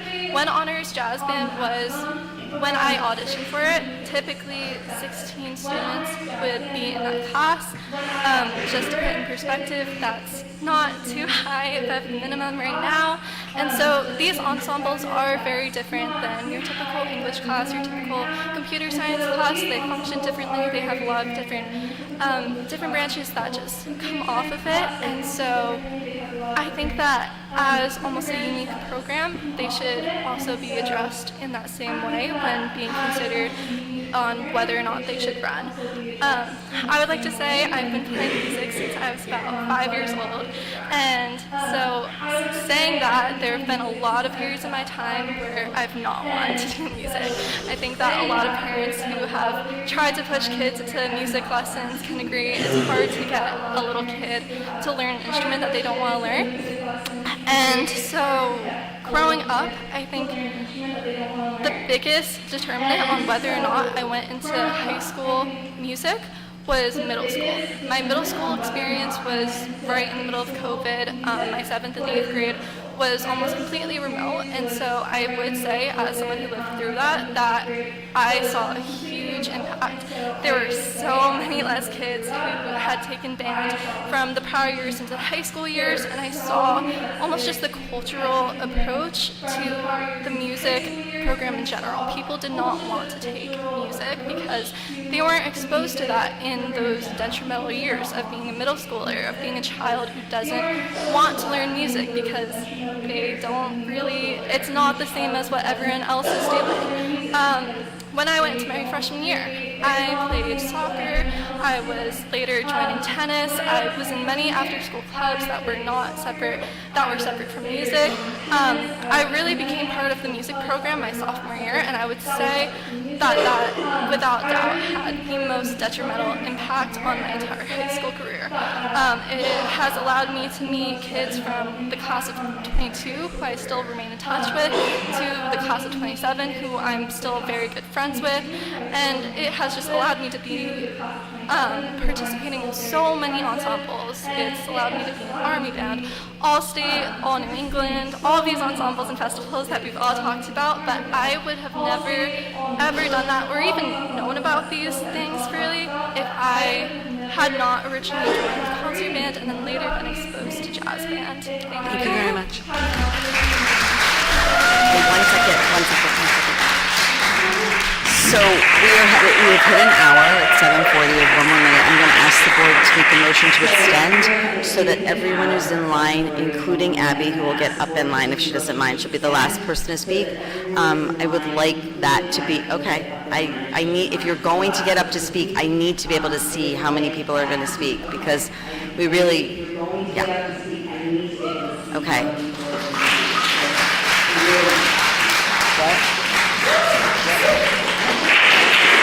So, our policy is 3 minutes, but we'd like to try and do this at 2. We now have another probably half an hour to 45 minutes of speaking. We want to hear from everybody, but if you can try to keep to 2, that would be great. Just keep it a little shorter. So, if the board is in agreement, I need a motion to allow the people in line to speak. Moved by Beth. I need a second by Rob. I need a roll call vote. Cindy, aye. Beth, aye. Rob, aye. Tom, are you there? Okay, Tom's going to abstain. Holly, aye. So that's 601. So motion carries. Everyone who's in line, but you need to be in line. Okay, thank you, Lena. Gets to speak. Thank you. Again, try for 2 minutes. We're timing you at 2 minutes. We're going to give you a 30-second warning. Try. Okay, thank you. Go ahead. I'll keep mine short. Troy LaFlamme, 8 Nortop Road, Hollis, New Hampshire. If you talked to freshman me and told me that I would be not just a member of the honors level jazz band, but also the honors choir, the a cappella group, vice president of the Tri-M Music Honor Society, as well as being a top scoring instrumentalist in 3 different categories, I would not believe you. Because going into high school, I had very little interest in music, and it was the band program that not only sparked this interest, but kept it going. It was not just the band program, but it was the band program that coincided with the choir program, being directed by 2 different people. And it is my concern, as I'm sure many other top-scoring instrumentalists here would agree, that by combining these 2 positions into one person, that while there are some things that he will not be able to do, that instrumental director would be able to do, there are some things that he can, but by expecting one person to be able to attend all these different festivals, he may not be able to be at all of the events required. And for some of these events, such as classical, jazz, and modern band all-state, you need somebody as a chaperone who understands how these festivals work and how, to help students and motivate them in order to attend these. And it's not just something that any chaperone can go to.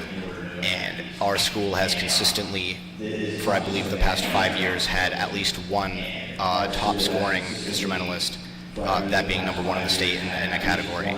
I also would like to mention that because of the band director position, was pushed to play an instrument that not only had I basically never heard of, but I was scared of because it was taller than myself. And because I was constantly pushed to go for this, it has changed the path of my life for the good. Thank you. Thanks so much.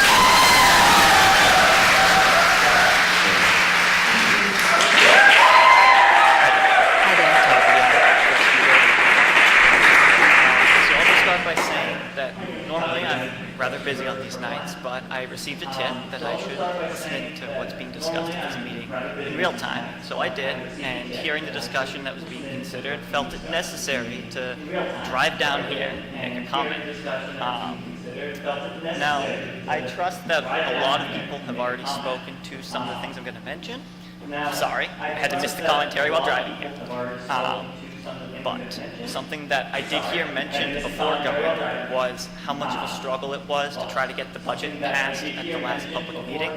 Speaking as someone who strongly advocates for supporting our students and getting that budget passed, hearing that these are the kinds of cuts that are happening after fighting so hard to get the committee, board's budget approved is very disappointing.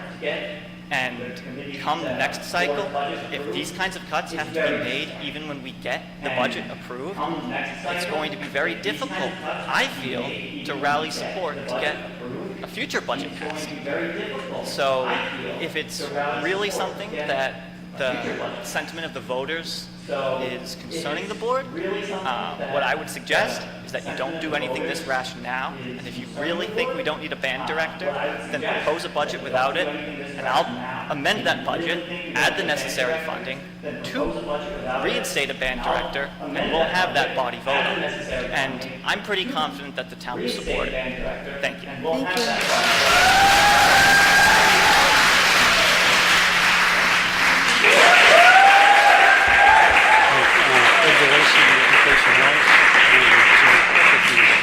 First, I kind of feel things are a little bit ironic and confusing to me. Right? The forecasts that get presented for student enrollment when we're at town meetings and school district meetings and such, they're always increasing numbers. When we're talking about student teacher contracts, when we're talking about administrative staff, when we're talking about buildings and facilities. Tonight I heard that they're steady class sizes. So the two of those don't. So the forecast changed. The NASDAQ forecast changed. They traditionally have been saying that we would be going up in the next few years. They changed this year. And I know we're not supposed to get into a No, I know. I don't want to do that either. I will just say that I think historically those forecasts are always pretty interesting as to where We they agree, end up. 100%. But during the meetings, we're presented as we've got this steep climb of students, and we need to spend lots of money because we have to shore things up. So tonight it was kind of a startling message to hear something different. I also may not understand the two different charts that were presented up here. The one that's up here right now in the PowerPoint is on the 25-26 numbers for concert band and honors choir. The number was 24 total. We've got 31 in there for 26-27. That seems like a 30% increase, not a decrease in numbers. For the jazz band and the honors jazz, 25-26, the number was 10. It's 17 for 26-27. That's a 70% increase. So I heard that the numbers are declining, but the numbers that you've presented may contradict that. So I also feel similar to the gentleman that we voted on a budget and now the requirements are changing. So whatever the decisions are made, if we're going to cut staff, I really would like to see some publication, some information about the taxpayer dollars that we all committed for those positions that are not going to get used for those positions. So the arts, they're not just about the arts, right? So emotional kids come up here, and I am too now. They teach you about teamwork, about processes, about deadlines. They learn a lot more than just playing a musical instrument or singing a song. It's so much more than that. I've got two kids that pursued arts. And I mentioned to one of them that I was going to this meeting tonight, and they graduated from this school, and they said, I know so many young adults that graduated from the programs in this school district that are working, making a living in bands. They're playing on Broadway. They're crushing it. They wouldn't be there without the program. And I guess the only thing I would say is, as you seriously think about this, I would encourage you to take a week where you don't listen to any music, don't listen to any soundtracks. See how empty your life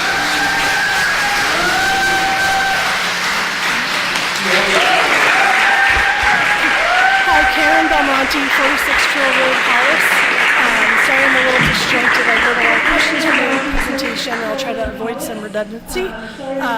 So first, did you guys ever consider surveying students that go to charter schools or taking their EFA funds? I've taken 2 kids out of district to charter schools, brought 1 back. I don't recall having a survey. I know you have the kids fill out forms for VLAX classes. Are you compiling that data so that you can look at that from an enrollment standpoint?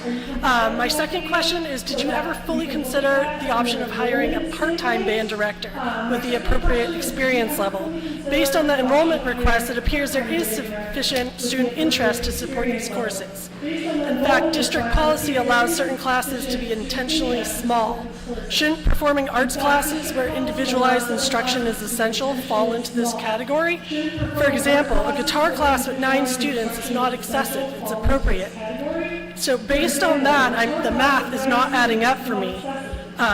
So according to ED 503, your teachers are allowed to have minor assignments that are less than 50% of their course load. If you have a choral director that's the head of the department, that's 4 classes, meaning he can have 1 class that's not a music class. Your other full-time employee could have 2 classes to be under 50%, meaning that we need 6 credits of music classes. And now if you take your policy about some courses being left intentionally small, you let guitar run at 9 students, improv run at 9 students, now you have 2 band credits, 2 chorus credits, a unified arts credit, and guitar and improv bring you up to 6. So I'm hearing that you had no choice, but I'm not really fully understanding that. And when you said we're flagged for compliance, I'd like some clarification. Do we get flagged if teachers have minor assignments? Because when I looked up our band director on the DOE's website, it said he was endorsed for personal finance. Oh, I guess I'm out of time.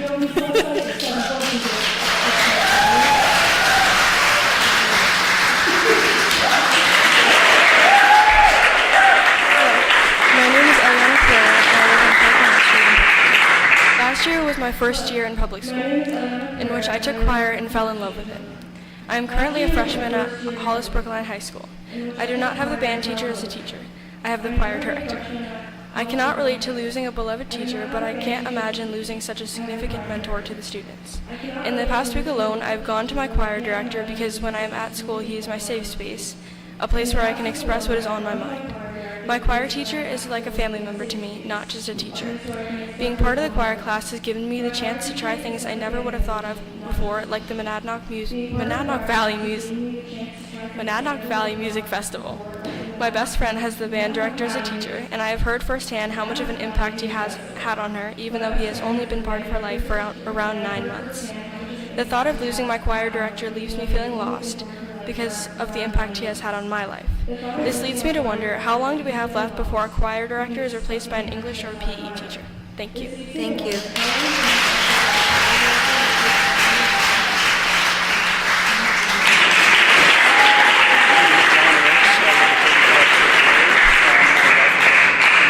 She ran out of time, but she had a lot to say, so I'm going to help her facilitate that by reading her words. Okay.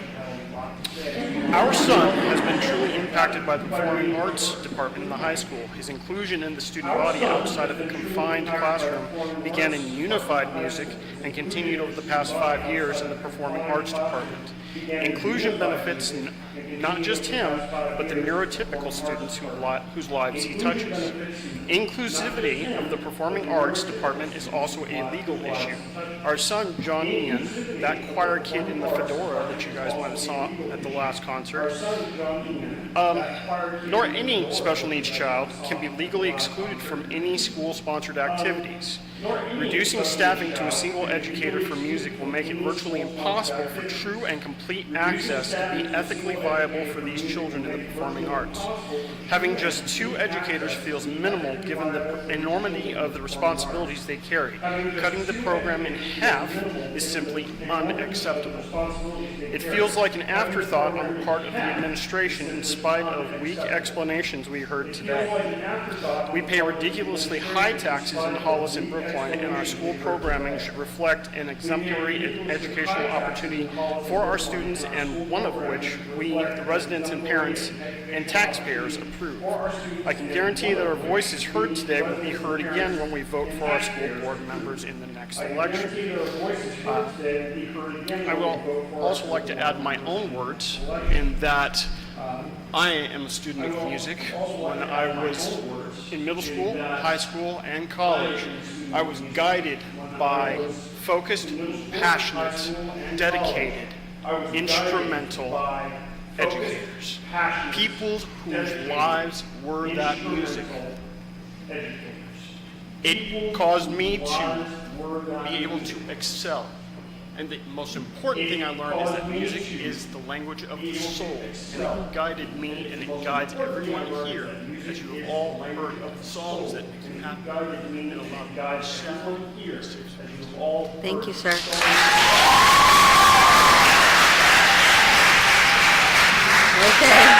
go ahead.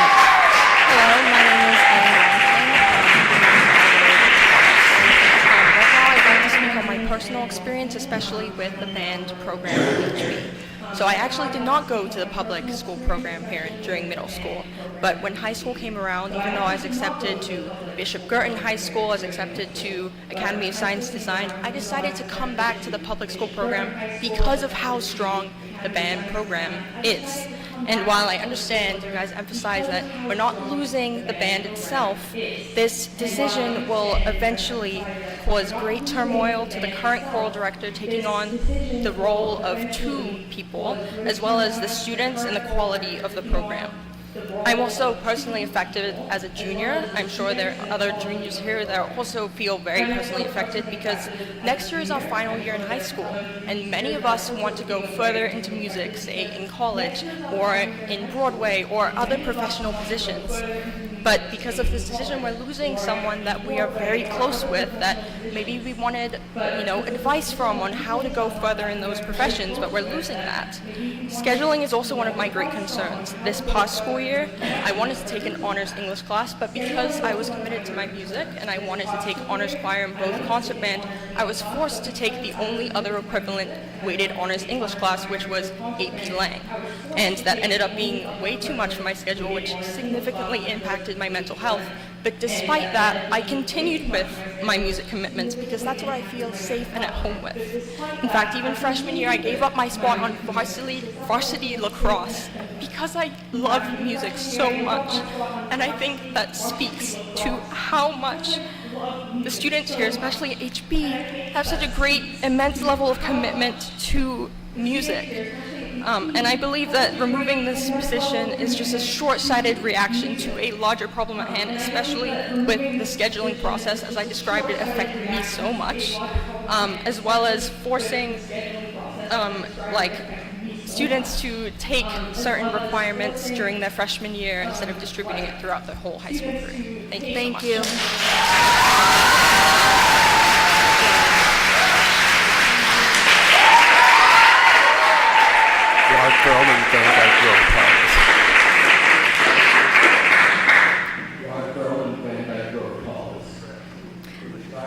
Can you, Rod, I can't hear you. You need to.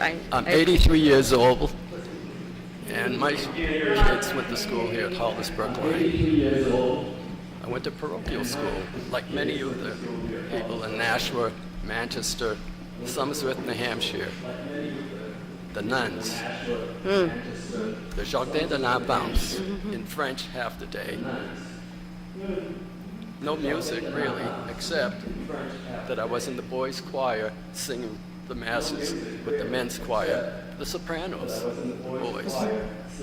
Every day we walked home at lunchtime, and Monsieur Sarpentier would read the notes, and we'd learn our carols in French, and it was a different time. We didn't have band at the high school, so we went from kindergarten to 8th grade and then to the high school, public high school.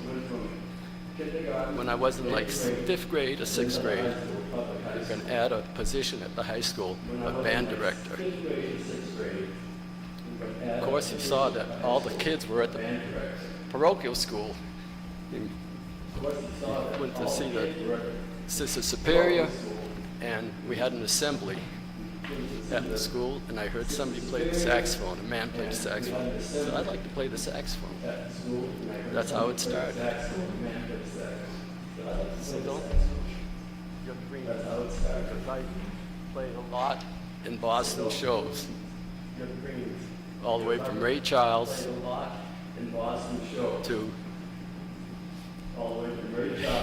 so many shows that I did in Boston, and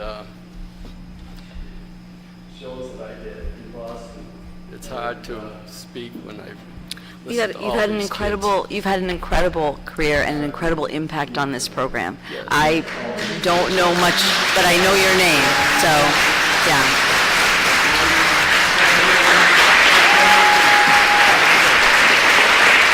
So the band teacher that I had started me out with Boston University.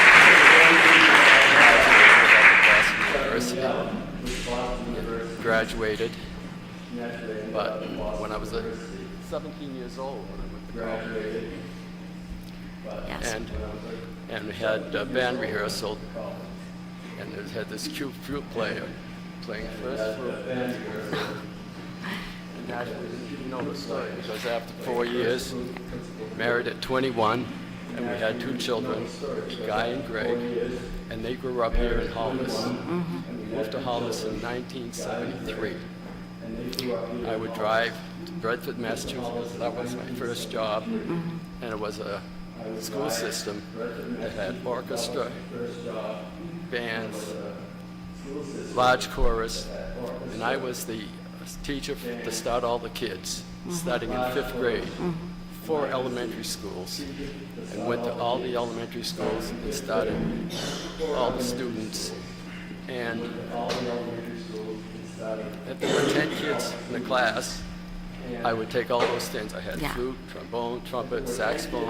And we so appreciate, I do need to cut you off though, you've been there for longer than 3 minutes, but we really appreciate everything that you've done, and we certainly appreciate music. Thank you.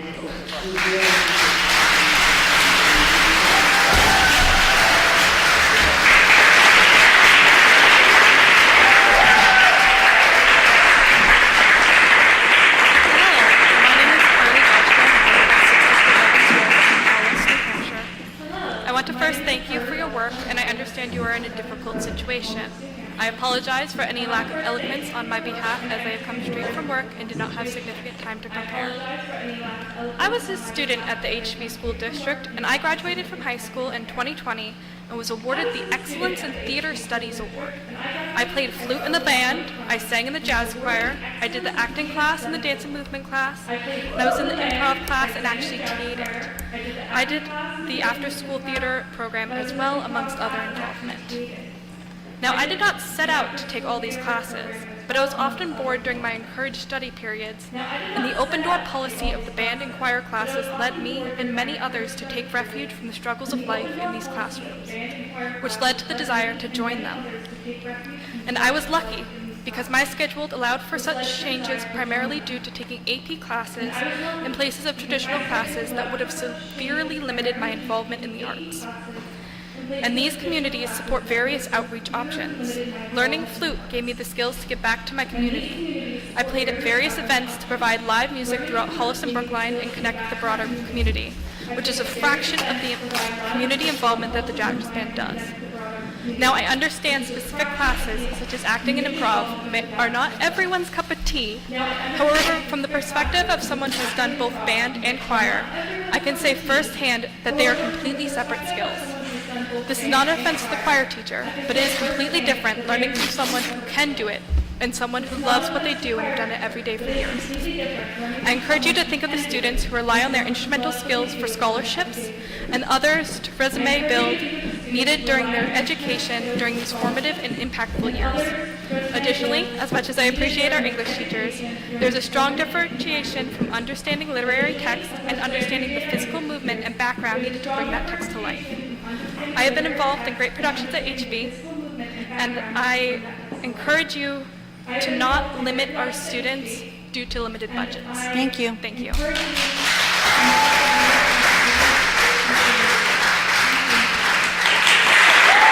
Fred Harris from Boxborough, Massachusetts, but originally from New Hampshire. I have to give a shout out to these incredible students. I'm sorry, did you say you're not a resident of the district? I'm not, but can I speak? I'll be So 1 minute. generally no, but we were going to let an alumni speak, so I'm going to let her speak, but we really don't have time for non-residential speakers at this point. I appreciate your words. Well, I You're teach welcome. students who are here, so how about that? And can I just say that I'm on faculty? Are you a at- teacher? Yeah, I teach at MIT, and I Okay. want to speak, and I interact with students here. So how about we do this? How about after this meeting, you provide us with you send us the email and we can share it somehow. I just can't have a non-resident speak at this point. We are beyond. Yes. It's not part of the policy, but we generally do not allow non-residents. Can you have a seat? I'll speak. Okay. At the end. Okay. Listen, we've tried really hard to be very respectful. We're listening. We are truly listening. But this is a district meeting. This is a school board. The people who pay taxes in this community are the people who, are the voters of this community. We generally don't let residents speak. I will allow it after everyone else speaks, but I need to let the residents speak first. And that's unnecessary. That is really unnecessary.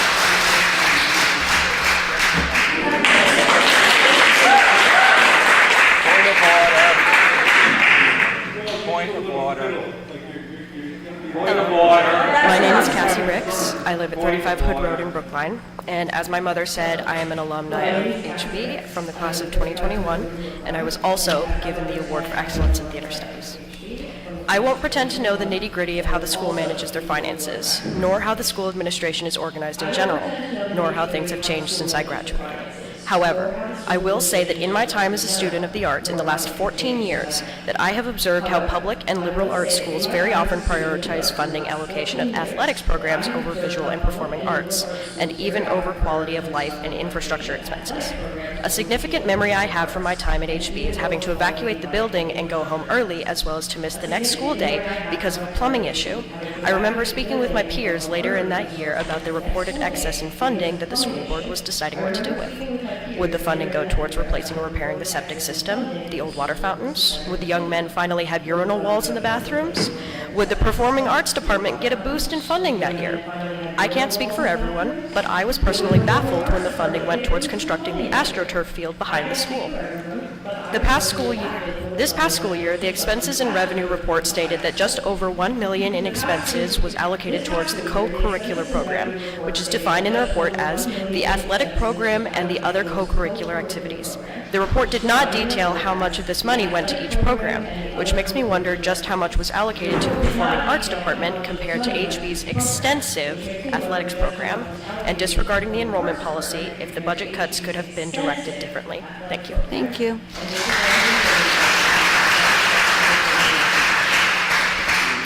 Hi, I'm Abby Patelli Carr from Wells, Maine, and I was in the HB school system K through 12 and graduated in 2017. And I drove in about 2 hours tonight, and I work in full-time in the music field as a music professional because of the music program that I got to experience here at HB. HB has long been a legacy school district leading the way in offering a quality music and performing arts education in New England, and carries a kind of heritage not all are aware of being a leading district in preparing young people like myself for successful music careers, representing the top all-state band and choir scores in the state, winning international competitions, creating in students and their families a lifelong passion for music, and providing the kind of social and emotional support our youth need in their developmental years. The alumni base that has come out of the HB Music Department is unparalleled, and we are still experiencing the benefits from a community university that prioritized the arts over multiple generations.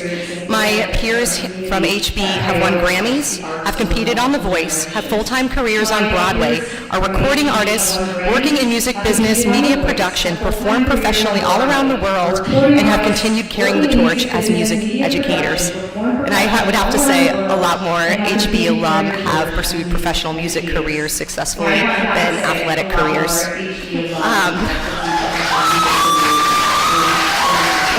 When I entered the music department, I had little musical school. When I exited, I was admitted into every top music college program in the country, not because of one music teacher, but because of two. I had 2 choir teachers, 1 band teacher, and that diversity actually helped my success with college. Last year, when I performed at Carnegie Hall, I had to contact my band director to thank him for pouring into me for so long in high school, above and beyond. And I just noticed that every genre, I'll say, of courses from mathematics to English has a requirement of participation for graduation at HB, and the only remaining area that does not require participation or half a credit is shared and split and making people choose between visual arts and music. And I'd say the solution here is to require 1 music course for graduation, 1 visual arts class for graduation. Thank you for your time.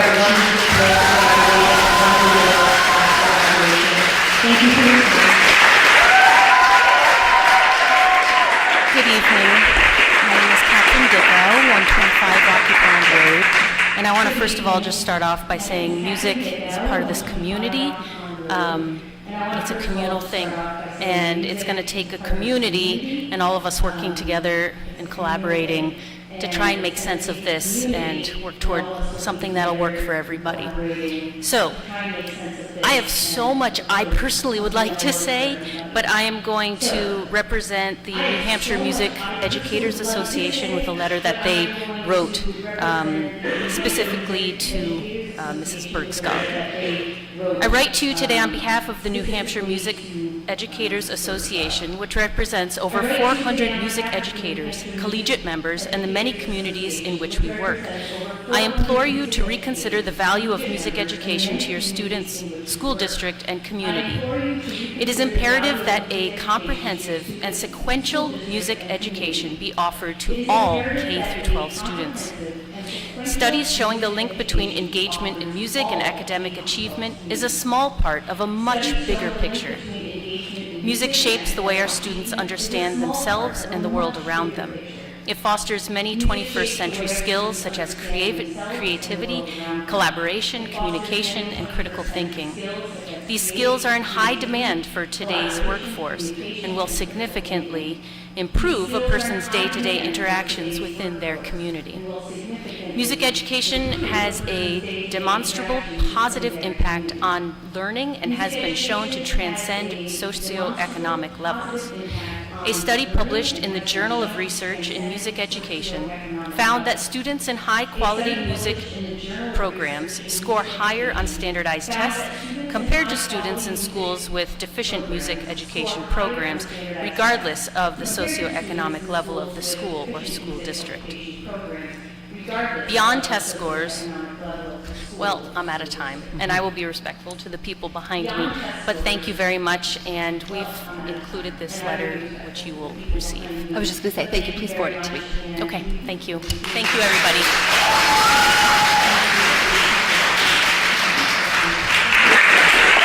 Good evening, my name is Lee, I'm from 5 Operating Palace. So I'm here to, initially I'm not think I'm going to speak anything here, but when I read the slides, you guys showed before, I have a few concerns.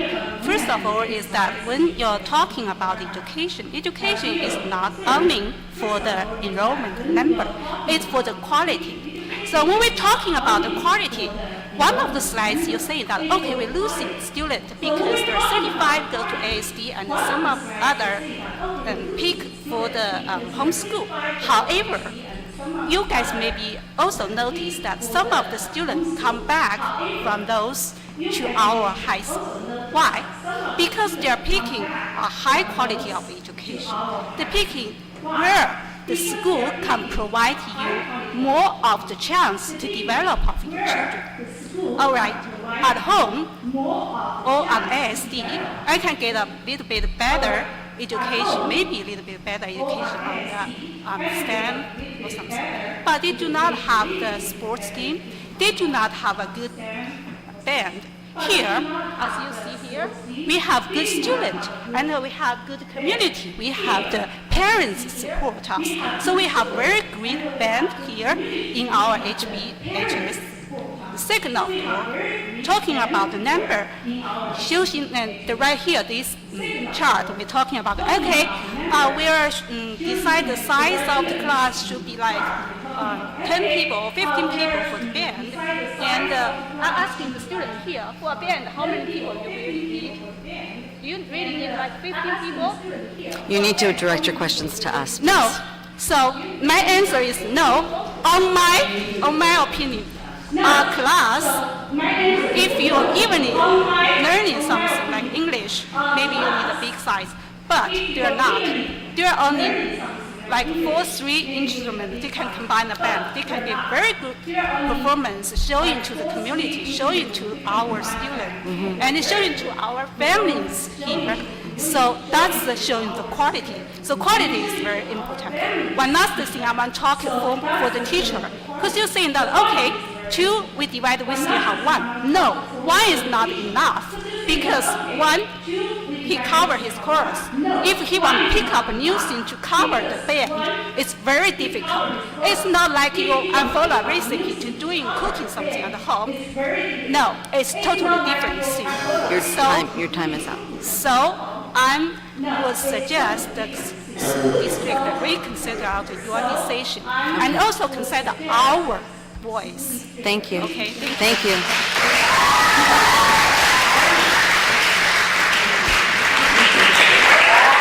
Good evening all. Sally Kinley from There's a lot of things covered. There's the high taxes, the grade school system, how important the music, instrument, everything, but it's how important the one right person to click the right position. I'm sure we all have the one person at least in our life, we clicked it and it directed us in the right direction. And today we have right person, it's the right place and guiding this kid in the right direction.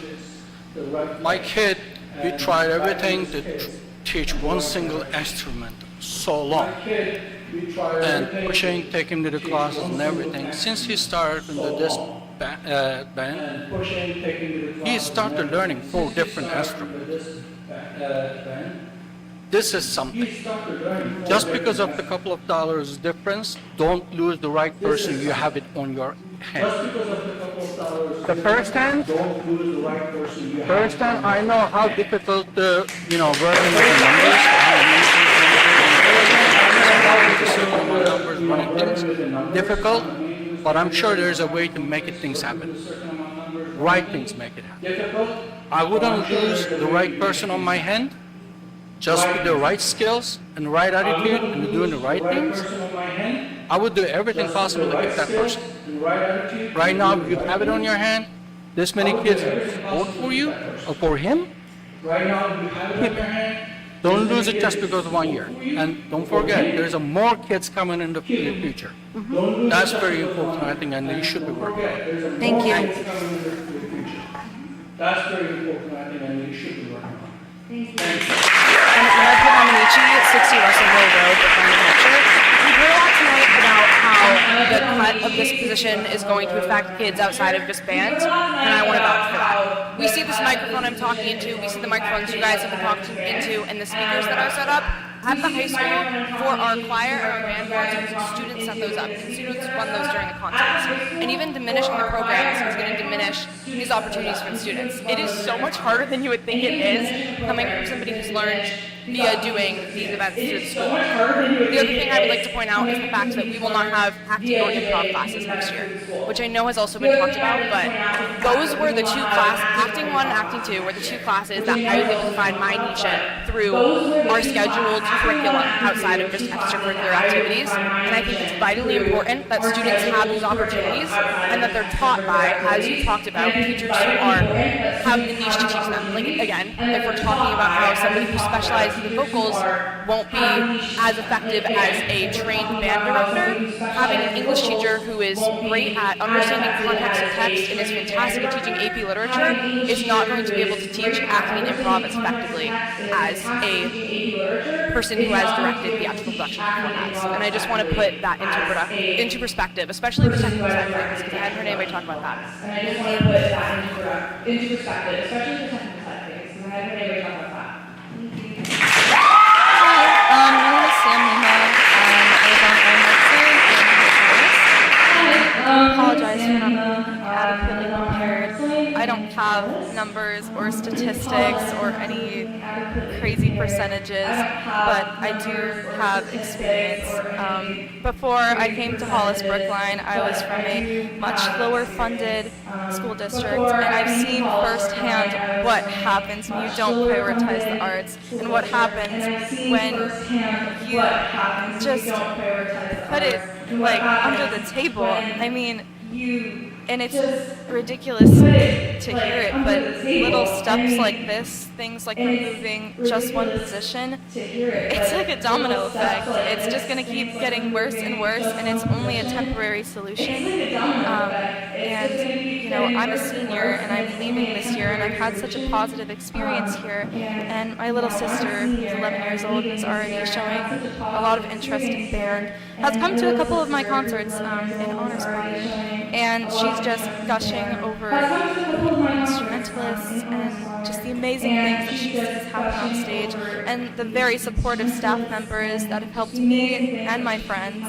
And I don't know how to tell her that by the time she gets to high school, she might not have that same amount of support and like position to help her out. The band director position I'm in is also my advisory teacher, so I have more knowledge in that area. But I'm just saying this to put into perspective how it affects people and future generations, and to do more than just reconsider. Thank you. And to do more than just reconsider. Thank you. To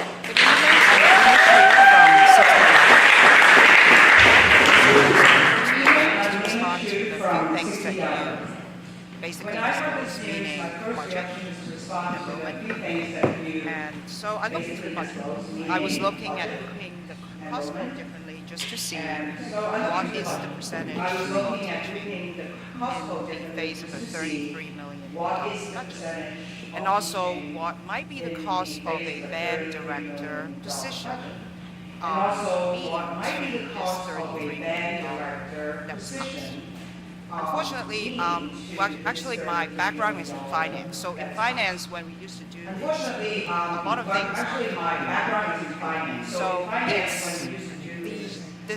there's so little significance to the reduction in your budget that it's not even it's insignificant. So if you do this and next year you go up to your vote or whatever and you say, we did this, actually it made no difference. What message are you sending? They will say, more. I don't know what people will say, but it's making no difference. So from that point of view, number-wise, it doesn't make sense. In terms of enrollment, so I look into enrollment. Is it like what people have been saying, kids don't have interest in band, on guitar, or is it something behind? Well, it is actually like a lot of them have said, it's more about, it's the schedule. Are they able to take it? Have they been encouraged to take it? Or have freshmen and sophomore coming into the school been encouraged to do so many of these credits prior for graduation? And I can tell from my personal experience now, since my daughter has already her schedule was appalling to me when I saw it. Okay, she was asked to take so many APs. I'm like, why? And the school was like, well, we just let you decide. You know, you don't have to take it. Think about it. You tell a kid who's 16 or 15-year-old, tell them to think about it when they are recommended a very difficult class. Are they going to think about it? No, they will take it. Because you tell them they can do it, they will do it. But what does it mean for mental health? Bad. Okay? Band, choir, those things help them. They go to these teachers to ask for help. They don't go to some random person and pour their hearts out, because would you? No, you won't. You have your therapist, maybe someone you have a relationship with. You're not going to go to anyone to talk about yourself. So these people in band, in choir, performing arts, they are very special. And stop pushing your kids to take all these very hard classes, because when the requirement goes up in ED 306.23, you need to think about rescheduling. Some other schools are doing it, blocks, maybe hybrid blocks, I don't know. You are the experts, okay? Maybe increase your credit. 23 stays at 23. Why? You already have enough. Then add another 1.5 because of the state requirement. Then you're squeezing yourself. You need to think outside of the box. Otherwise, you are going to have nothing left. We gave you 3 minutes. You have 3 minutes. Thank you. Otherwise, you are going to have nothing left. We gave you 3 minutes. Thank you. Let me just, 2 minutes, I got it. So we're thinking outside the box. Thank you for allowing me to I do work with a number of these students from the Groton Hill Wind Ensemble. I've been on the faculty at MIT for 25 years. I work with musicians a lot. Among the qualities often found in admitted students: leadership, as you've seen on display tonight, community service, instrumental and vocal music education. 35% of MIT students are involved in music classes. The scheduling issue that Lynn is talking about is huge, and I think that's the root of this issue. Because there are other towns who have grappled with this, and they're struggling, but they're working on it. And it's got to be addressed, because if it isn't, you're crowding out something that UNH, MIT, Framingham State College, Plymouth State College are saying they're interested in. They're interested in well-rounded students. They're interested in students who have an arts experience. Budget cuts are challenging. You're doing a great job, but they bring any institution's core values to the foreground, particularly since the pandemic. Many school districts have put wellness at the top of their core values. Research has proven that the arts, and particularly music, for students studying and performing, particularly in ensembles, embodies both intellectual and creative vigor and space for reflection and inner growth and development. I know you say everybody knows this, but do we put our money where our mouth is with this? Because if we're really concerned about wellness, look at the display tonight. 30 seconds. Every 2 years, I invite MIT alumni back to campus and perform with current students. The vast majority of them repeatedly tell me that playing in ensembles when they were students at MIT was among the most important educational experiences they had at MIT, and that it got them through the rigors of the overall curriculum. Lastly, I'll just say, in a town not far from here, this exact thing happened, this exact position. That program is now decimated. So just as a warning, everything that people have talked about is true. Thank you so much for your time. Thank So just as a warning, everything that people have talked about is true. Thank you so much for your time.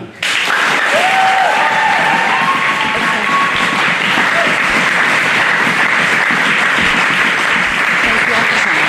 That's the end of public comment. I'm closing public comment at 8:27. Normally, we wouldn't comment. We would just move on with our meeting. I'm going to give the board an opportunity to speak, but you won't have answers today for many of your questions.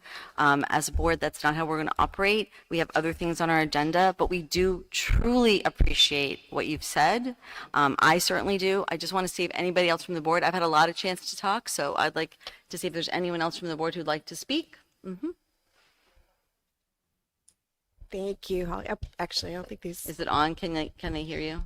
I'm not sure. Oh, there we Yeah. go. Mhm. All right. First, I just wanted to say, well, thank you, Holly, for this. I think this is good just to have some feedback really quick. I wanted to say thank you to everybody for speaking and the emails, but especially our students.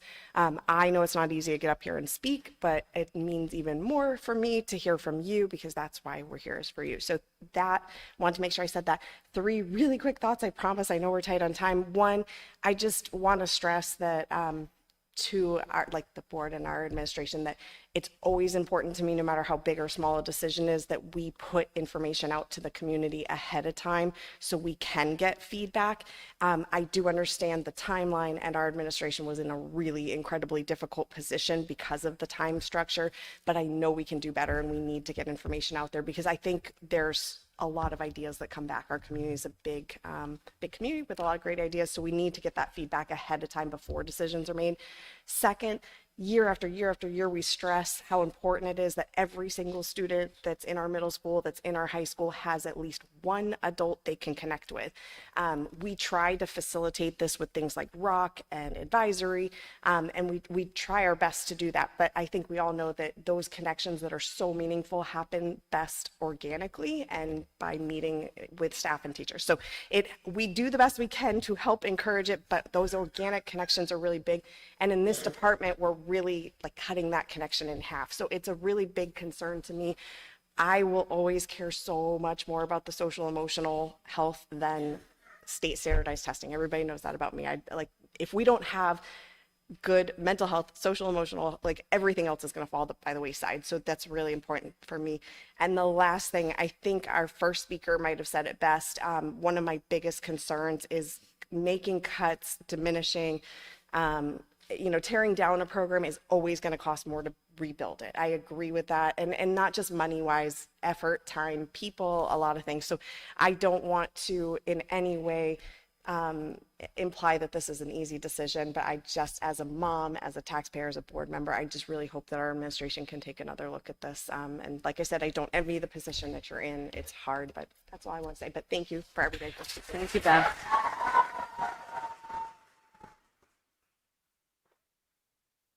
Anyone else? Yeah, I have some thoughts. Sure. As you might have guessed. Sure. So we got a lot of input. I didn't hear one person go to that mic and say, "Yeah, let's cut it." Mm-hmm. No, you're right. Not one. Mm-hmm.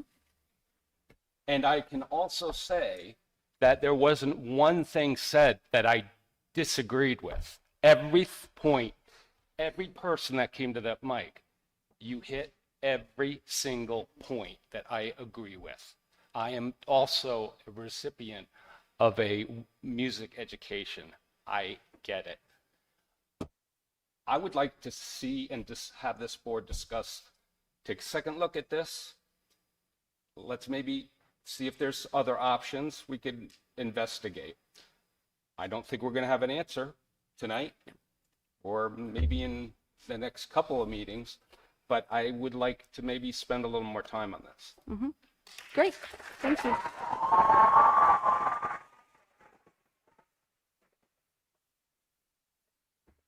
One more. Tom, do you have anything to say? Is Tom on the phone? Yeah, sure. Do you want to speak? You don't have to. We're going to listen to the phone. Mm-hmm. Yeah, quickly, I don't know if I can be heard. Hang on a sec, Tom. They can hear you. Okay. Go for it. Okay. Ready to go? Good. Yes, go ahead, Tom. Okay. The only comment that I have is that from what I'm able to hear and what I've heard in the conversation, everyone is in violent agreement that we should not cut anything programmatic. And from my understanding of the proposals that we've been given by the administration, there are no programmatic cuts proposed in this upcoming year. What I've heard is that there are staffing adjustments being made in multiple departments, and that there are some courses, not just in music, some courses that may be under-enrolled, and paused for a semester or a year.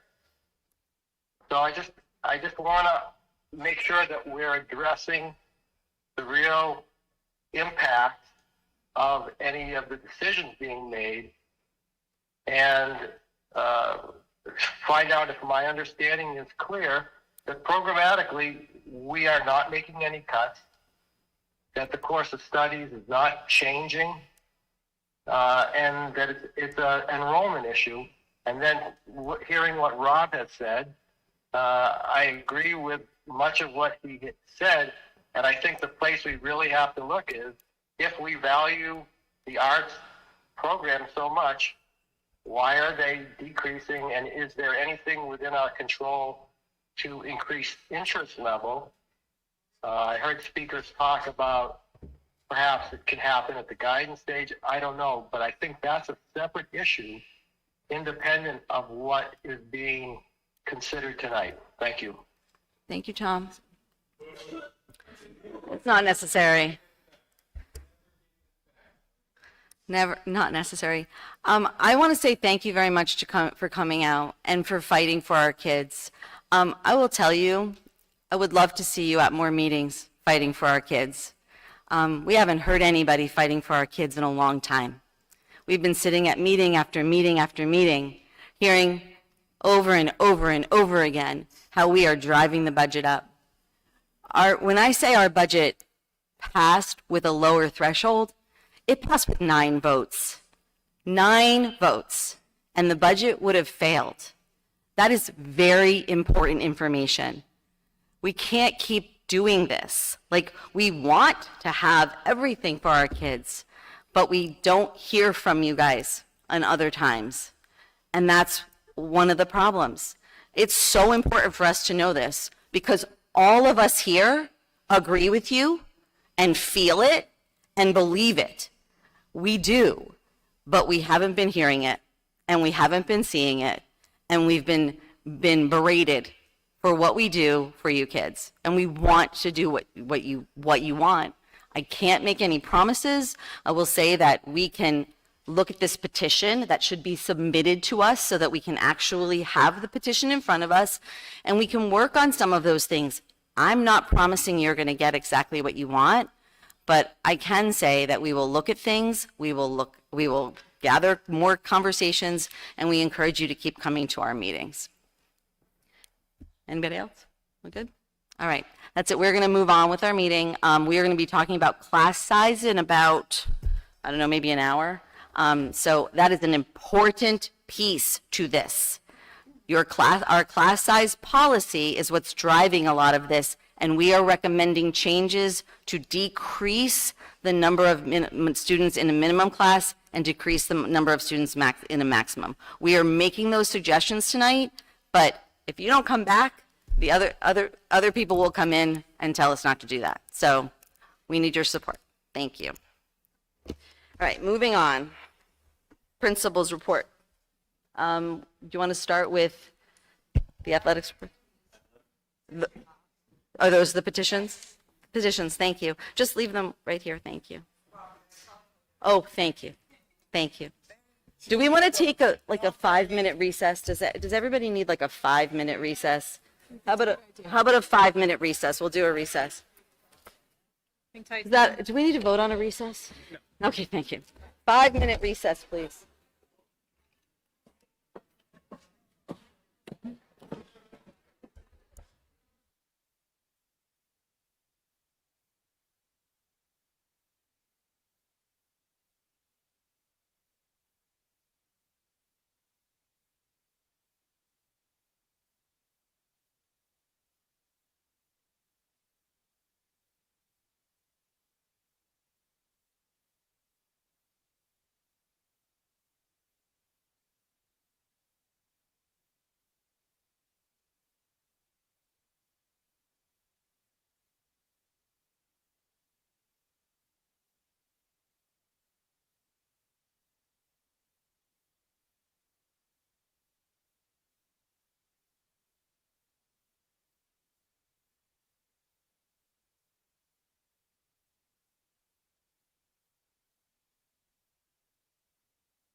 I need to make a note for Dawn McMillan that Beth left after at 8:40-ish, 8:38.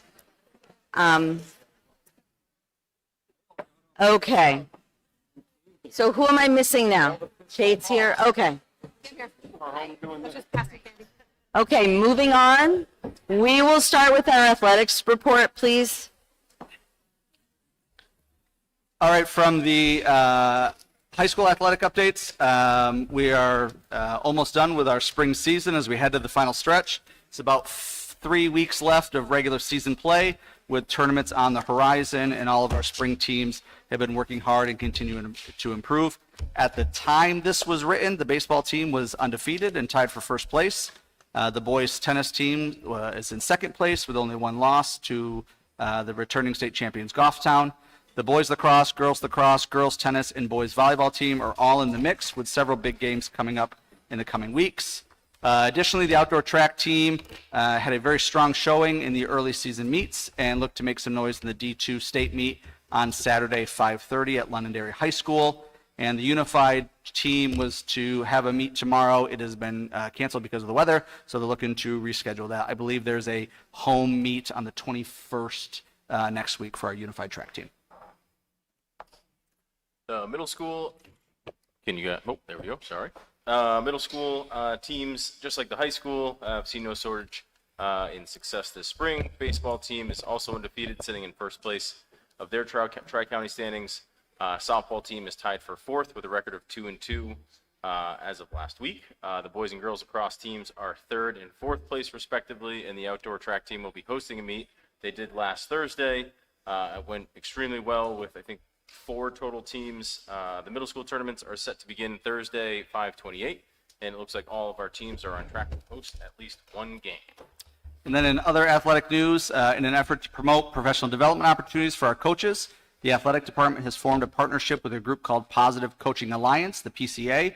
They will be providing workshops on a regular basis throughout a given school year.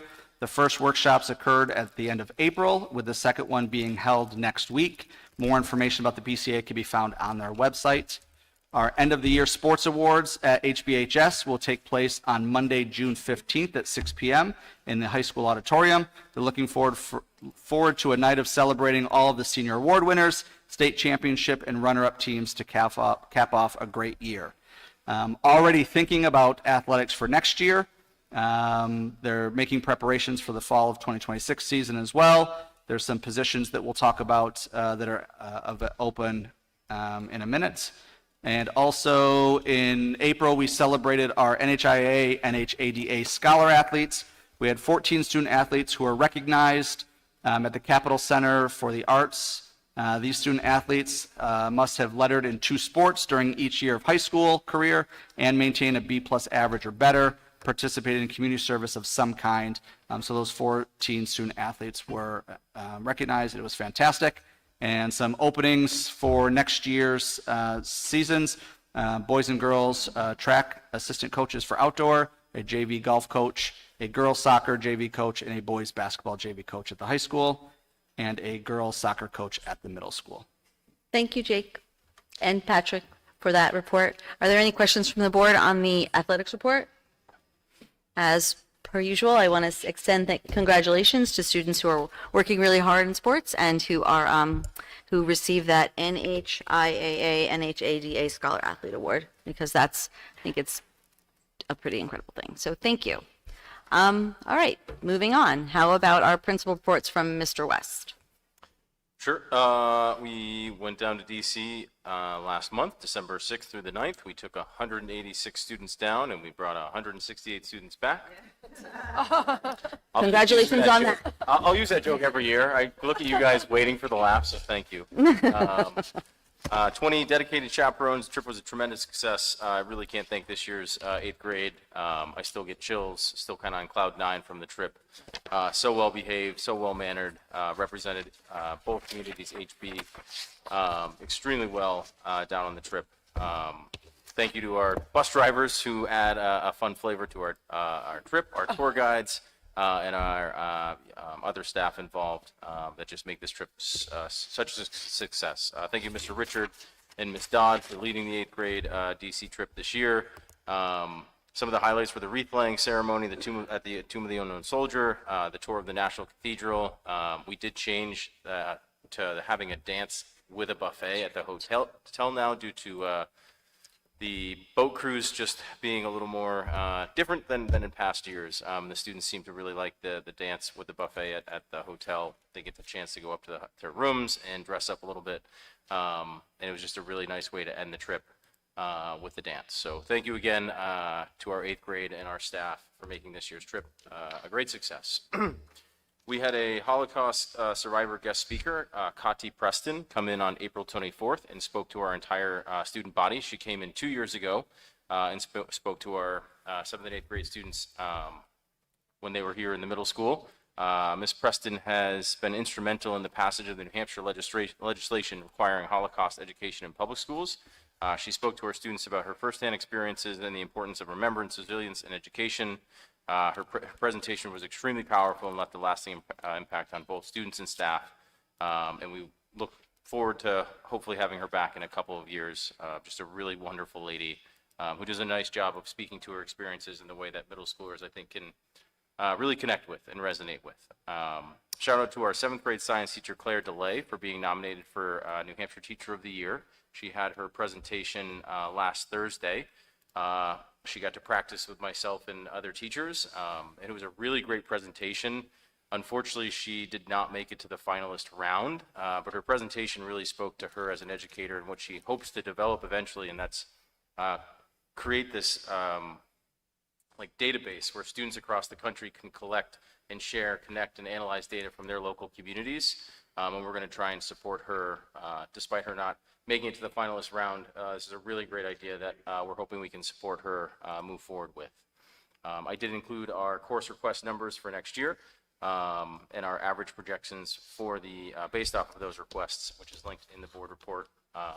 We'll get some questions on that after you finish your whole report. Sounds good. Our SAS opt-outs, we are taking SAS currently this week, and originally there weren't so many. There still aren't as many as we've had in the past, but the numbers as of today are up to 11 opt-outs for 7th grade and 4 for 8th grade. Our total student population is 375, so that 5% is 17.85 total opt-outs, so we are under that number, and hopefully we'll stay there. Great. Moving forward. Thank you. We do have the dates at the end there. Teacher Appreciation Week, this is this week. Thank you to parents who have donated. We had breakfast brought to us by the PTSA on Monday, lunch today, which was incredible, both breakfast Monday and lunch today, and then the other things that are sprinkled in. We really can't thank you guys enough for showing all of our teachers our thanks for all that they do for our students. And Teacher Appreciation Week isn't just for teachers, it's for counselors, it's for our custodians, it's for everybody in the building that plays a part in our students' days. SAS testing this week, no school on Memorial Day. On the 12th, we have our end of the day kind of celebrations, which is 7th grade students do their Outsiders Day, and we provide a cookout. Again, PTSA helps with that cookout, and our 8th graders head over to Mel's Funway Park as a kind of celebration way to send them off and have some fun with them. There is 8th grade step-up day now planned for the 15th, where our 8th graders will get a chance to go up to the high school, meet some staff, and become familiar with the building. And on that night, we have our 8th grade dance and celebration from 6 to 8 p.m., and our last day of school is the 16th. Thank you, Patrick. Of course. Are there any questions on the principal's report? So first of all, I wanted to congratulate Claire DeLay on being a semifinalist. That's incredible. I'm also going to congratulate you and your team of chaperones for getting all those children to DC and home from. I want to just comment that the reason it's important that we pay attention to opt-outs for people in the public who might not understand that is because if we go beyond the 5%, those students go into our state testing as a 0. And so when you have too many kids go into state testing as a 0, that changes your test scores. And so we've had a lot of conversation about test scores in the last year and a half, and a lot of pressure from the public about our test scores. So I think it's very valuable for people to understand that we're now reporting out opt-outs and why we are. So thank you. Thank you, Ollie. And then it's in our board packet. We don't need you to show it on the screen, but would you like to just quickly review your course enrollments? Again, being a middle school and a teams approach, I'm sure you're going to address that, right? Yes. So much different than how the master schedule is developed at the high school, which I can't begin to speak to or wrap my head around. Not that I want to anytime soon. But the way our scheduling works is most of our classes are prescribed. Students have the opportunity to elect band, which is band, chorus, or general music, and then they can choose a world language or a reading class, and then they have a choice within their math choices. Everything else is pretty much prescribed, with the exception of some individualized program based off of 504s and IEPs. Next year, right now, the projection is we have 175 7th grade students and 173 8th grade students. Not to get into the enrollment conversation, but this is my lowest numbers that I'll have at the middle school. It looks like numbers will be coming back up in the next year. So all of the prescribed classes, which are social studies, science, English, our specials, art, technology, computer, which pretty much every student does take, 175 divided by 10 sections, because our teachers have 5 classes, but the way that our classes, but there's 2 teachers, so they have 5 sections. When we take 175 divided by 10, that rounds up to 18 per class. So that's our average class size for our core classes for most of them, outside of math. Band numbers, band 7, we have 35 requests, so we're looking at running 2 sections. Band 8, we currently have 24, and we're looking at running 2 sections of band 8. Chorus 7, we have 53 requests. Chorus 8, we have 30. General music, we have 52. And general music 8, general music 7, we have 52. And general music 8, we have 54. And really what my admin team and I do is we look at all of those requests and just try and, while being mindful of teacher contracts and the collective bargaining agreement language, try to create sections that are within the policy range numbers, but still honoring the 5 teaching classes that our teachers are expected to teach. Moving on to world language, we have French 7, which has 28, French 8 has 42, Spanish 7 has 74, and Spanish 8 has 54. We have 2 Spanish teachers and 1 French teacher. For whatever reason, we do see more requests for Spanish in this community, which justifies the reason for having 2 Spanish teachers and 1 French. Those suggested sections are broken up, again, to try and keep those class sizes low, but within board policy.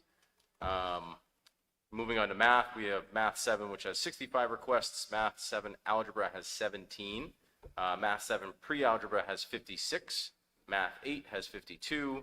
Math 8 Algebra 49. Geometry 16. And IMP 14. IMP is really based off of student IEPs, an individualized math placement class, and that's why those requests are fairly low. We have reading numbers. We have Read 180 class, Reading 7, Reading 8, and Specialized Reading.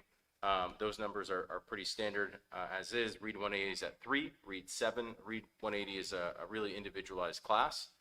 Read 7 is 39 students. Read 8 is 22. Specialized Reading is 12. And again, my special ed administrator and my other administrator, Mrs. Bushman, we do try and look at the class requests and adjust suggested sections to fall within board policy, but those are classes that kind of fall within the section that we run because they are based off of mostly student IEPs and needs for students. Everything else is pretty much at the, every student has access to PE, social studies, English, and science, and then our specials. So looking at those numbers, it's looking like they're going to be about 18 students per class next year. They might not all be 18 because the way that the schedule works is some classes end up having a little bit lower where others have more, just based off of how our schedule develops once we develop it. So, thank you. Of course. Patrick. Are there any questions for Patrick? Seems pretty straightforward. It's very straightforward, but the numbers are low, and it sounds like the projections say that the numbers will go up a little bit, but we have seen projections change. So they are lower numbers than what we're used to seeing at the middle school, and the team approach definitely restricts it. Sure. Great. Thank you, Patrick. All right. Moving on. Principal's report for, is Tom still there? Or just because I thought he might say something. He didn't want to hear my report, I guess. You're here, okay. You have any comments? Okay, I'll take great. that personally. So it's so rare to not have comments from Tom. So, okay.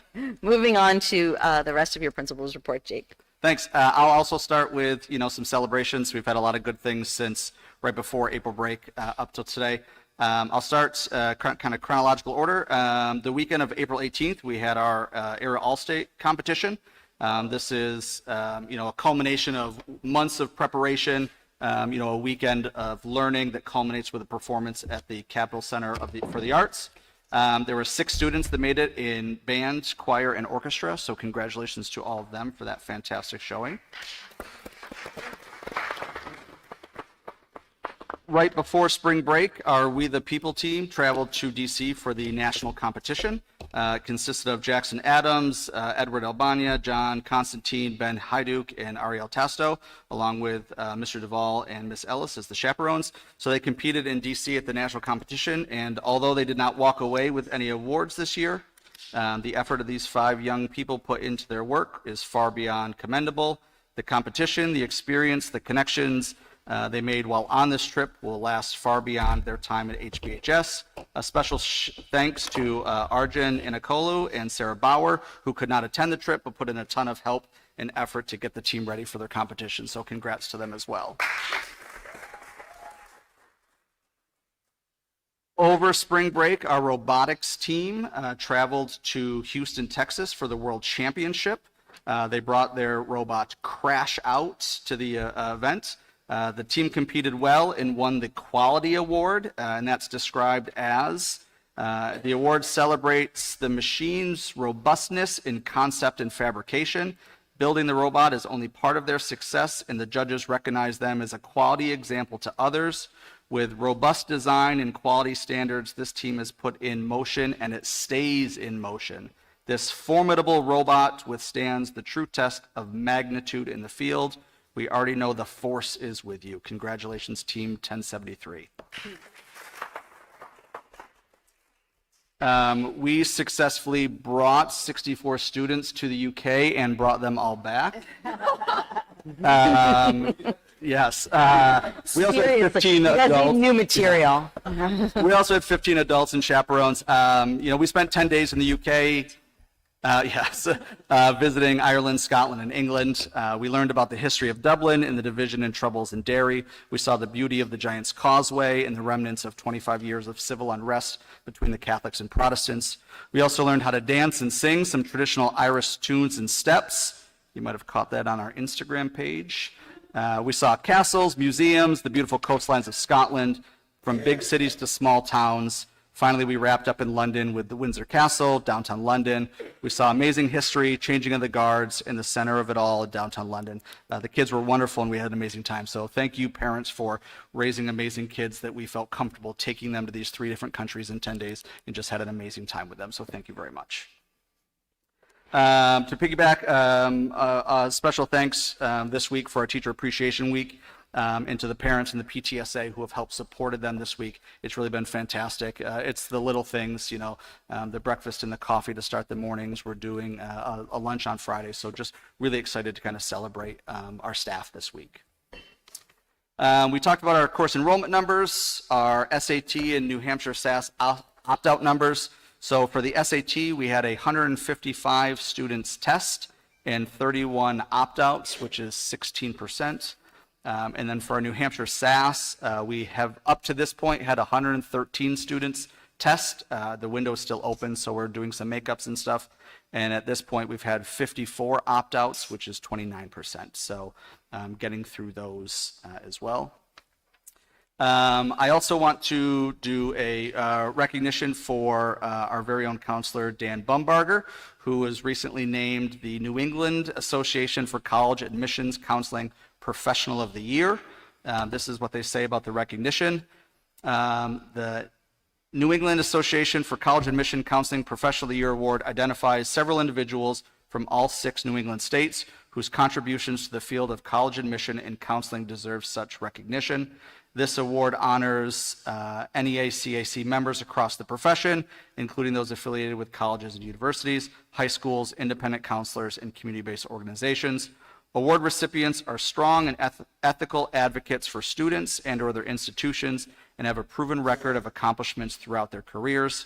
They demonstrate honesty, patience, thoroughness, and sensitivity in their work with students, parents, and colleagues. They are mentors, leaders, and consummate professionals. We're super excited for Mr. Bumbarger, and he will receive his award at a ceremony next month at Boston College in their annual conference. So congratulations, Mr. Bumbarger, for that. Thank you very much. Thank you. A couple more things. Oh, are you still going? Sorry. Yes, still going. Keep going. We're going to talk about the band trip to Nashville next year. That's on there as well. All that information was provided last month. That's still there. The senior class overnight whitewater rafting trip, that was updated with the trip proposal on there as well.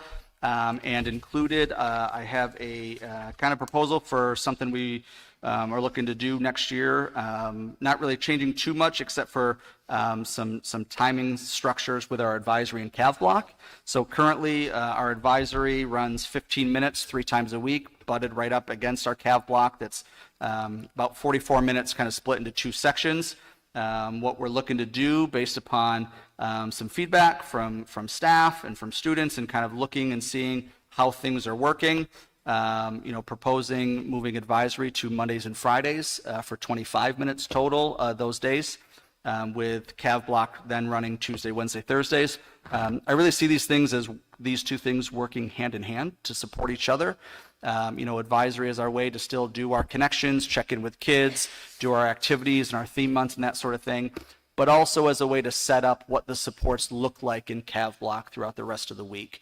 And then CAV block going to 1 40-minute block reduces transitions in the hallways, still allows time for students to make up exams, to meet up with teachers if they have to, or if they need to do 40 minutes in the gym, that option is always there as well. So really just kind of breaking up those times, but using the 2 to support each other instead of having them kind of 2 separate.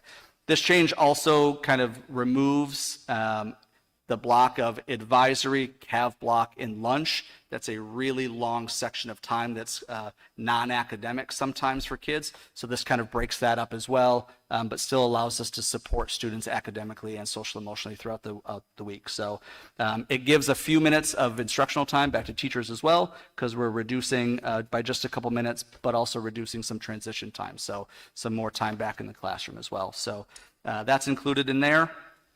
And then I have our important dates. We've got prom this weekend. Excited for that for our senior class. Our Walk for Change to support mental health awareness is next week.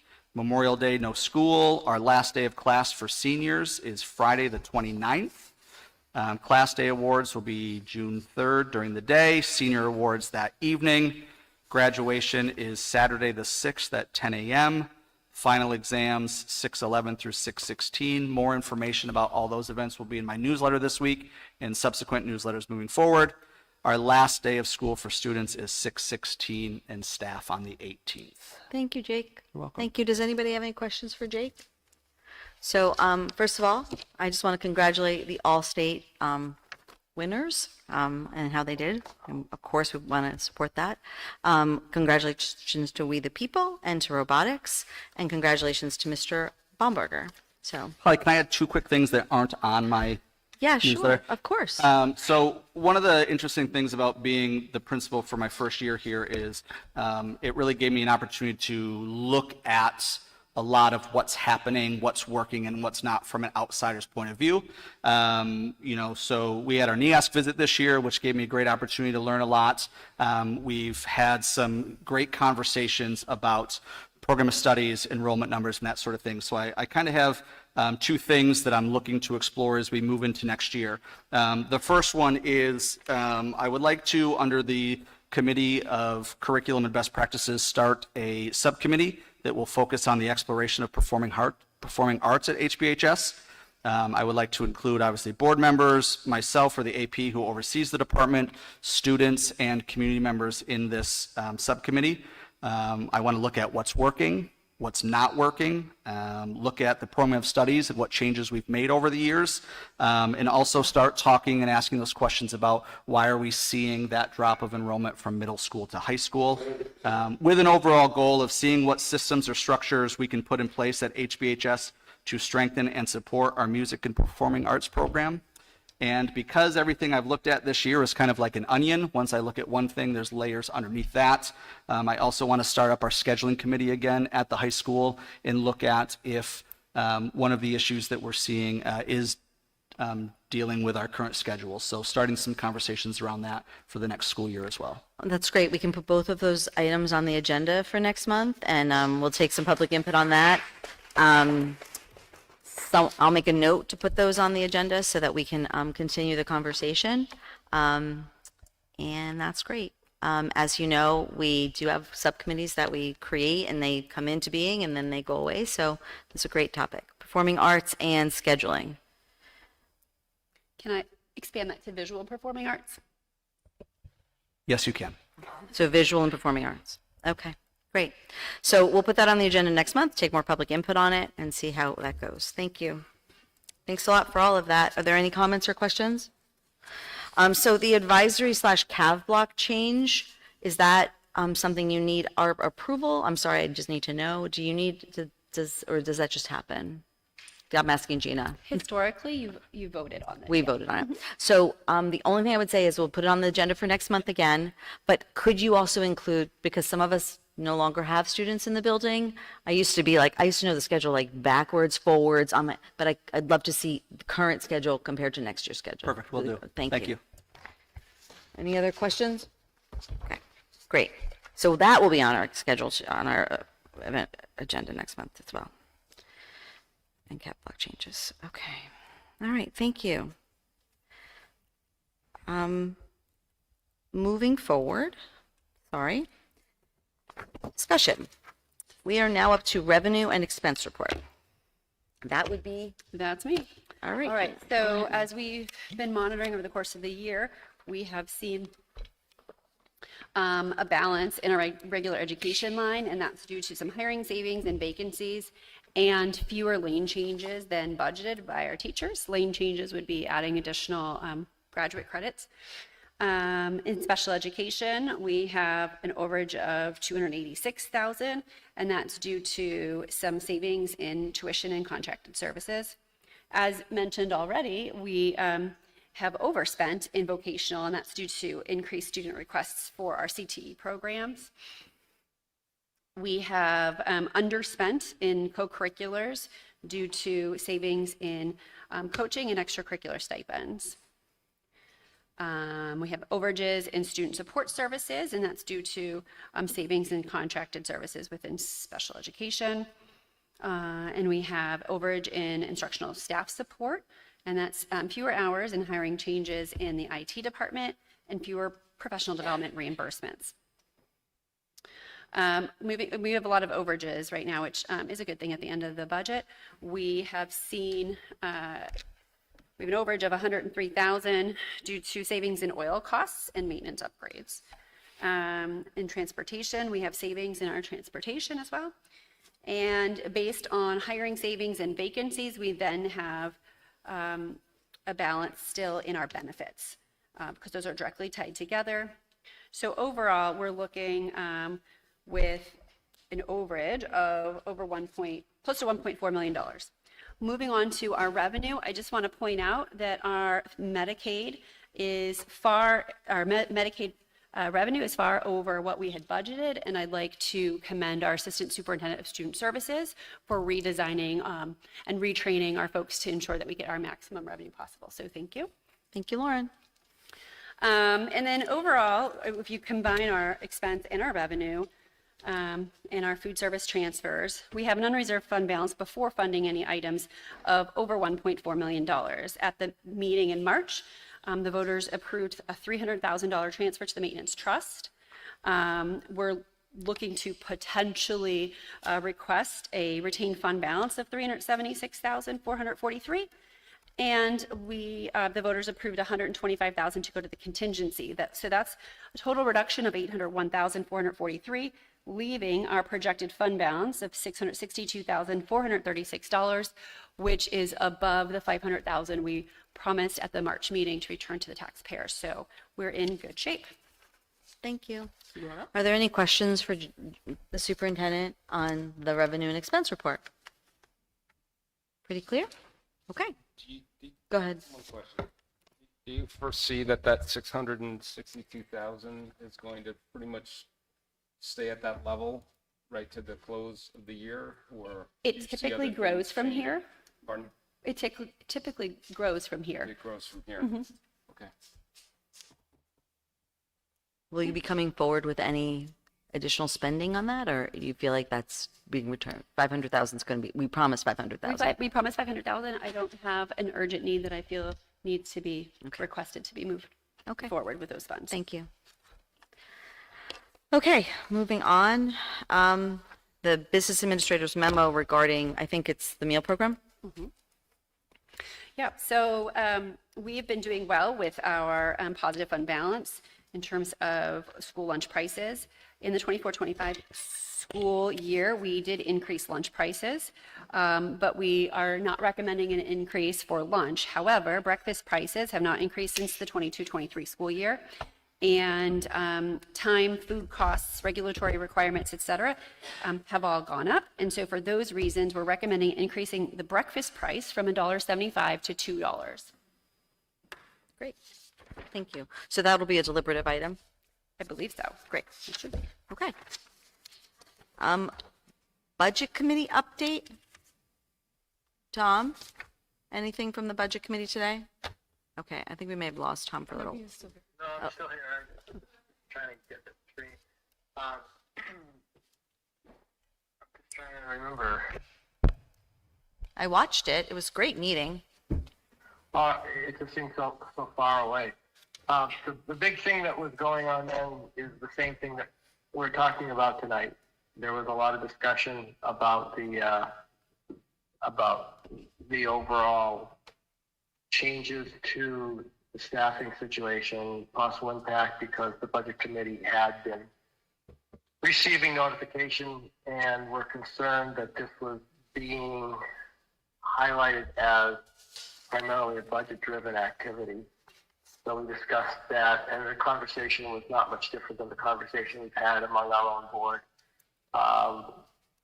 Right now, there was there was also a lengthy discussion about possible ways that the annual meeting might be improved, and that will be some topics that I think we as a board will look into as we move along. But there was some significant suggestions put forth by members of the budget committee as to things that could be done to perhaps make it more efficient. That's it. Thank you, Tom. Thanks, Tom. Does anybody have any questions on that? Okay, thank you. And then stipend committee update is just in the, do you want to go over that?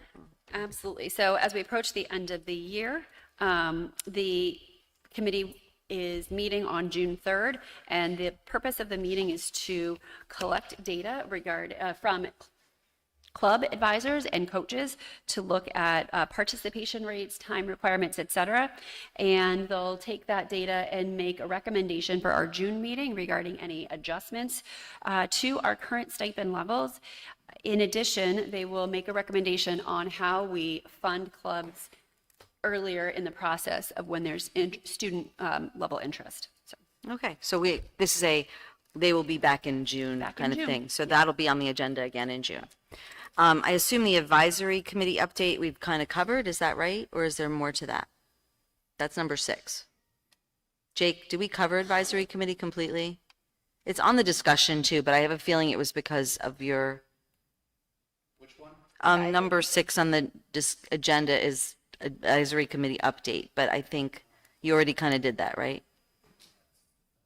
Okay, so that'll be on our agenda again next month as well. So, and then finally we have our, forgive me, Rob, just tell me what the committee is.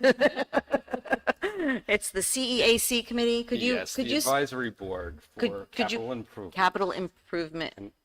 Capital expenditure. Expenditures advisory committee. Advisory committee, CEAC. Okay. And as you know, this across the multi-districts in the town.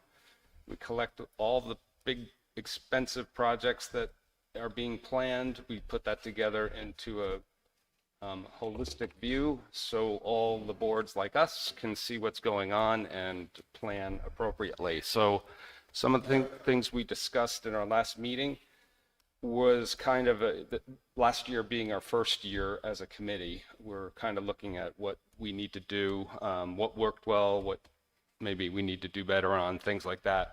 One of the things was to better align our work product with how we're kind of using the same model as what we do here with our budget passes, our budget rounds, right? And we keep refining and building. So what we'd like to do is start amassing our CIP plan, or a capital improvement view, if you will. We want to start that work, maybe a first pass at around the July timeframe. So what I would hope that we could get something on our agenda for June is maybe our best guess, first cut of what our CIP plan would look like. And then by, let's say, September timeframe, maybe we get another second pass at that, maybe more refined if we could do that. And these dates are all about a week before we meet. So we would have that information, then we could look at it, and then we're ready to talk about it. And then the third pass would be around the December 15th timeframe to have maybe a tightened up CIP, because then we have to compile all this information and then get it out to everyone. So yeah, those are the things we're looking to do. One of the requests, which I wasn't too crazy about, was to see if we can extend beyond 5 years, beyond a 5-year CIP plan. And I said, well, that may be a little tough to do because after 5 years, things get very foggy and not very accurate. But some of the things I did offer is we might be able to give insight on maybe roof work, because that is, or paving, because those type of things are very specific. They have a specific time to live, and then they need to be repaved, or you need to put a roof on.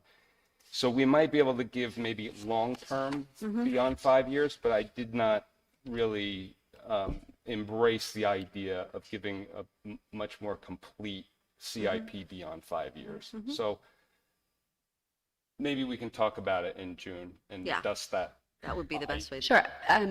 So in all of the June meetings, I have our director of facilities planning to present, well, small scale to the board, larger to the budget committee, but what our revised capital improvement plan looks like. One thing to consider, and I shared this at the Hollis meeting, is the purpose of the CIP is different for who's reviewing it. And so one thing we're required to do by the towns is look at any possibilities, especially given the consideration of all the planned developments. And so the purpose of those, of predicting potentially increased enrollment, and let's say we were looking to expand the middle school, that doesn't mean I'm going to do it in 3 years, but the town cannot put in impact fees on any of those new planned developments if we don't put it out there. Right. However, the CEAC feels like if it's in there, that's what we're doing. And so those are different conversations. So trying to meet the goals of all the different stakeholders and being clear as to what's really going to happen. Like you said, a roof, it has a certain lifespan versus what are planned potentially and nice to haves, and kind of categorize all of them. So and as a representative to that committee, my counterpart and I in Hollis can do a better job at making sure that we are making sure that's clear to the committee, that just because it's on the CIP doesn't mean it's going to get promoted into a plan, and now we're going to talk about funding and bonds and all that. So it's more of a roadmap. It's not, written in stone. Great. So Great. we can get in much more detail in June on this, so I will. No, it's an stop important there. topic, and I think that they're looking for it, and that's fine, but I appreciate the back and forth here. So that's great. All right. Moving on to deliberative items. The first item is to see what the board will, what action the board will take regarding the proposed trip to student trip to Nashville in 2027. We have that in our in the principal's report if you wanted to look at it. Let me put it on the table and then you guys can ask questions. So This is a proposed trip to Nashville for band students. It would begin on Thursday prior to April break and conclude on the Monday of April break in 2027. I need a motion to approve the band students' trip to Nashville, Tennessee to take place beginning Thursday, April 22nd, 2027 and concluding Monday, April 26th, 2027. So moved. Moved by Rob. Second. Second by Kate. Are there any questions or comments on this?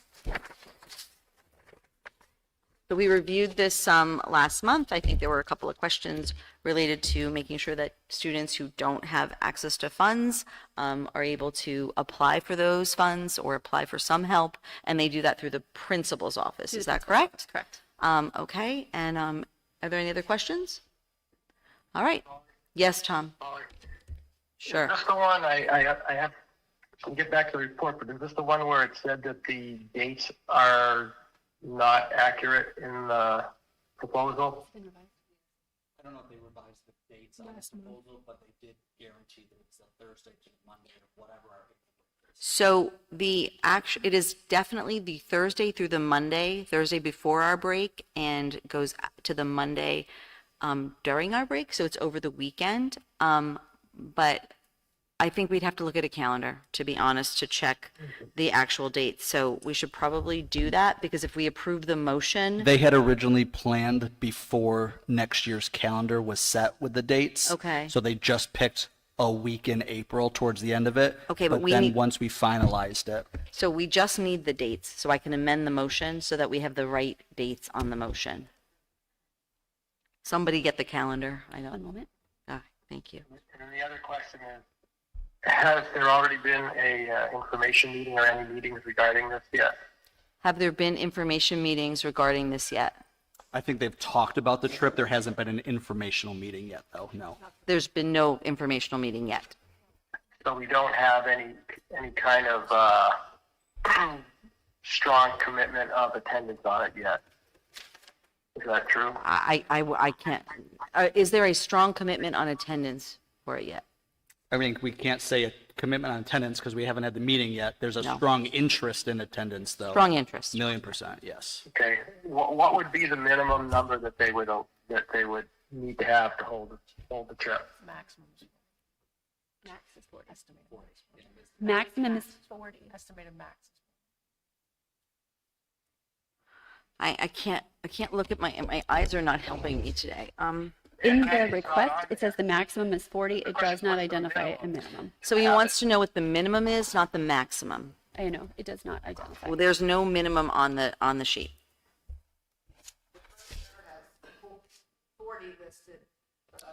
40 is the maximum.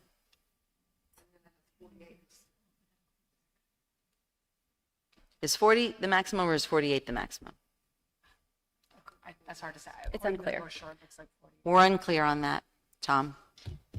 I'm just trying to find out how much buy-in they have to have, because that directly affects the total cost to the students and the viability of them participating in some of the events that are planned. I agree. I can hear that. Did you hear what he said? I'd like them to define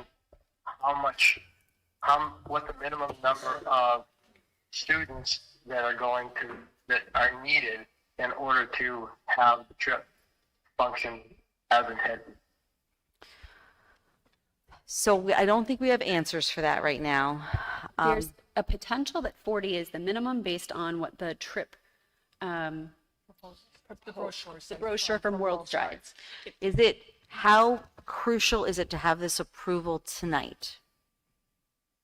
Can you meet, get more information, have a meeting, see what the interest is? I mean, we could have a meeting to garner interest, yes. I think they were just waiting. Is the board okay with waiting one more month, or is there a deep sense that you guys want to vote on this and approve it so they can move forward with it in a more direct way? Could someone else give me feedback? Are we concerned that if there's not enough interest, then somebody's footing the bill for the rest of it, or what? I think the costs go up, right, Tom? Is that your concern? Well, the costs go up for those who attend, but there are also some proposed activities that I think would need to have a minimum level of participation to conduct them, because there's some performance activity as well in there. So I would, if it's okay with the board, I'd like somebody to pull, is it possible to pull the motion and wait a month on this? I think that's probably the best thing to do, is to go back and ask those questions, figure out what the interest is, figure out what happens if you don't meet the minimum, how much the cost would be, and if they can run certain things. I'm just summarizing his, this is not my, and if what activities would be limited if you didn't get up to 40 kids or 25 kids or whatever. So I think there's more questions from one board member. That doesn't mean one board member drives the whole thing. Like if everyone else is like, go ahead, just do it, then we can vote on it. Would it be enough just to let them manage that? And if the enrollment goes down, hey, we can't do this one. Yeah, I mean, that's the other way. Out one of these items. I'm looking for feedback. If you want to vote for it, if you want to vote on it tonight so that they can move forward with it as a voted on trip, we can do that. And then So for Tom me, might vote no. To support it or not to support it is not hanging in the balance Okay. of Great. minimums or maximums. I expect the people who are, the administrators who are doing this to manage that and to take care of that stuff. Okay, is there any? My concern is that I got feedback from community members that a recent trip, the cost of the trip were dramatically higher than what was stated at the commitment time. I don't know the reasons. I don't know if it's enrollment, but they felt it was at a time when they couldn't back out. So did you hear that? The concern is that on a recent trip, after students committed, the price went up. And so we don't want that to happen again. But I kind of agree with Rob. How about if we've got this on the table, if there's enough people here who are going to support this, we can vote for it, you can move forward with it, with the idea that, you know, if you promise it's going to cost X and it doesn't cost X because there's not enough kids, that you'll have to, we're going to trust that the folks in the administration will take care of that. Okay, so the motion's on the table, Tom. We're going to go ahead and vote. I know you were Kate? asking about dates. So I'm just going to tell you that the April vacation is the 26th to the 30th, so it would be the 22nd, which is Thursday, to the 26th, Monday the 26th. So the dates on the dates are correct. Okay, so I'm going to call the vote if there's no more comments. Cindy, I aye. need a roll call vote. Thank you, Cindy, aye. Amy, aye. Rob, aye. Kate, aye. Holly, aye. Tom? Tom, no. Tom's a no. 5-1, motion carries. So that's approved. Might I add another field trip deliberative item, because we have not officially voted on the senior trip? Yeah, I know. I think is that not on the deliberative items? Oh, okay. All right, so I just need the information. All right, so I need a motion. Hold on, let me do it the same way. I just need to pull up that trip. Sorry. This computer thing is always fun. All right. Board report. I'm sorry, guys. I know it's late. Okay. Whitewater rafting trip. All right. So I have that in front of me. I need a motion to approve the senior class trip. This one actually does have to go tonight. Yeah.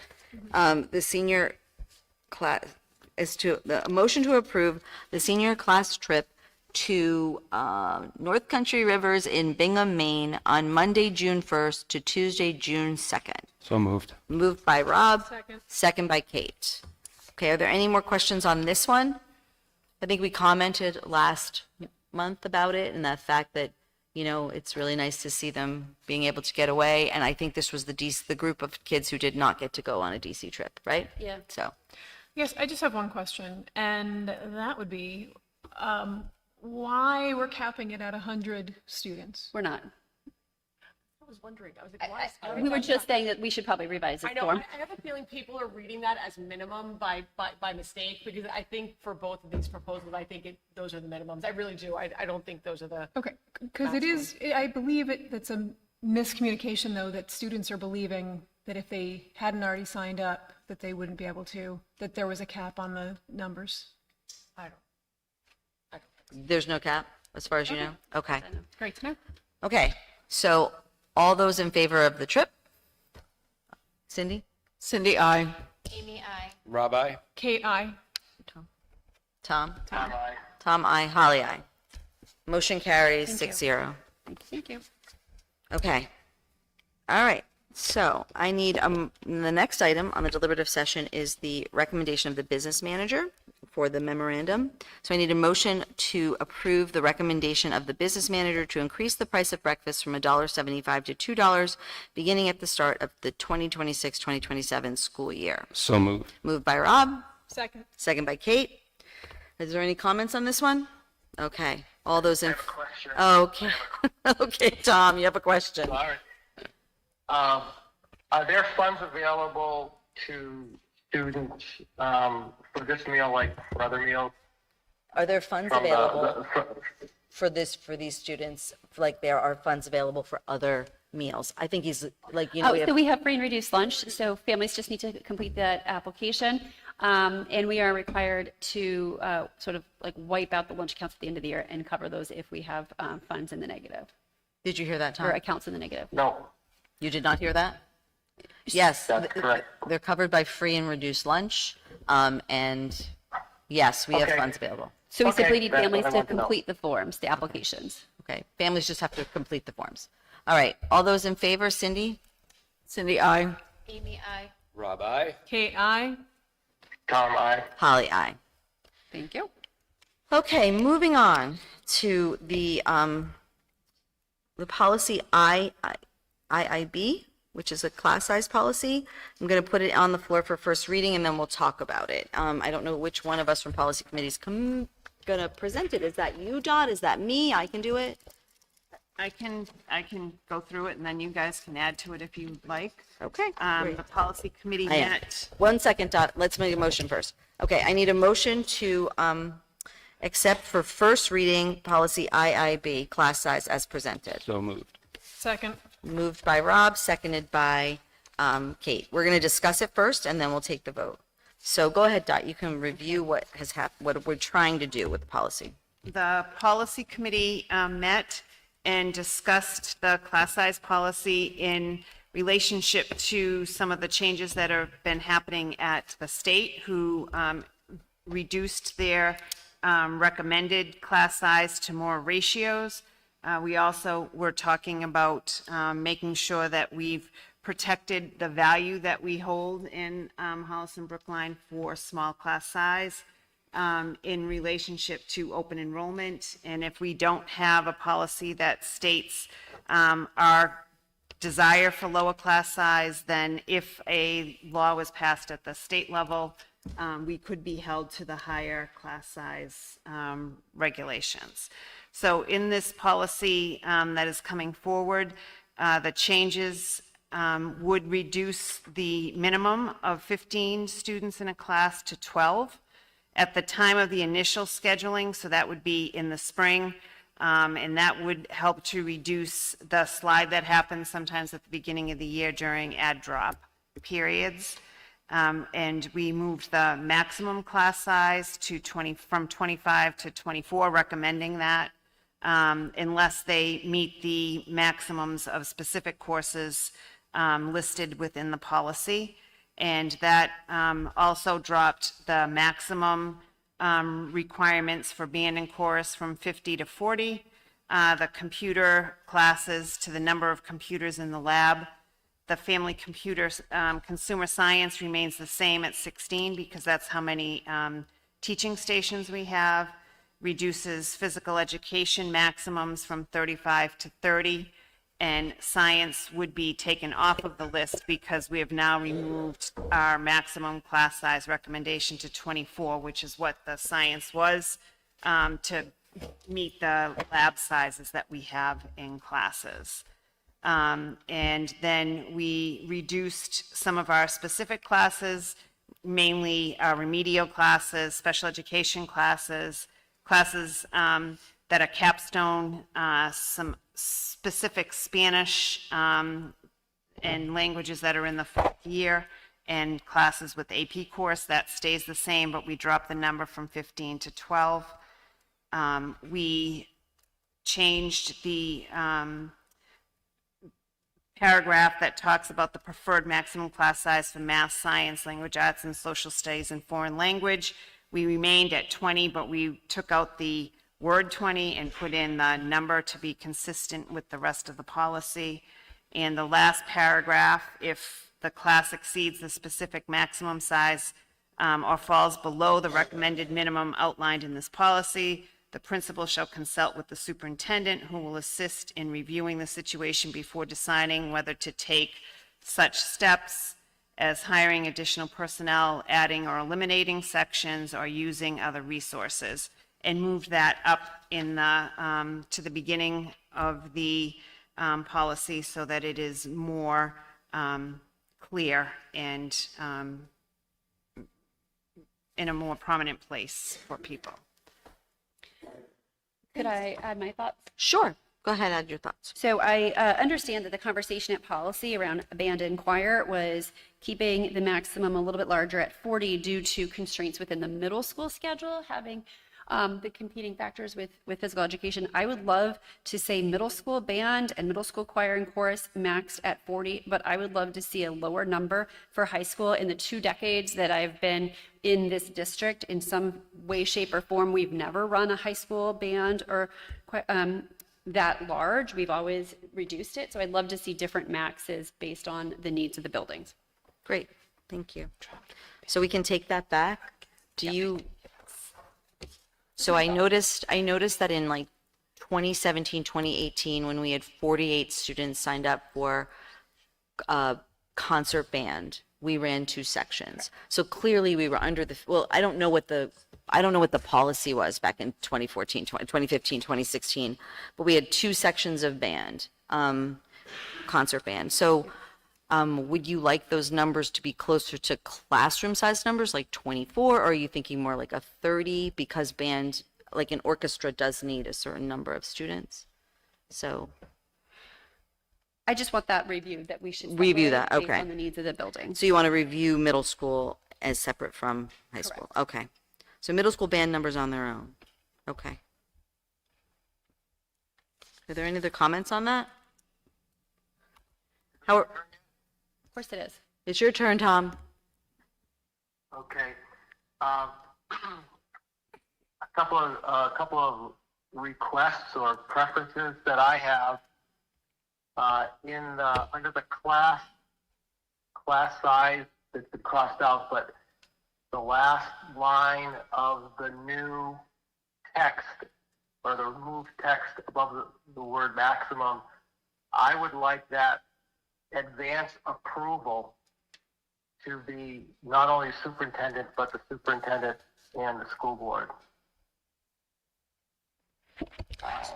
So you'd like the school board to approve exceptions? I would like the school board to be involved in the decision to approve exceptions.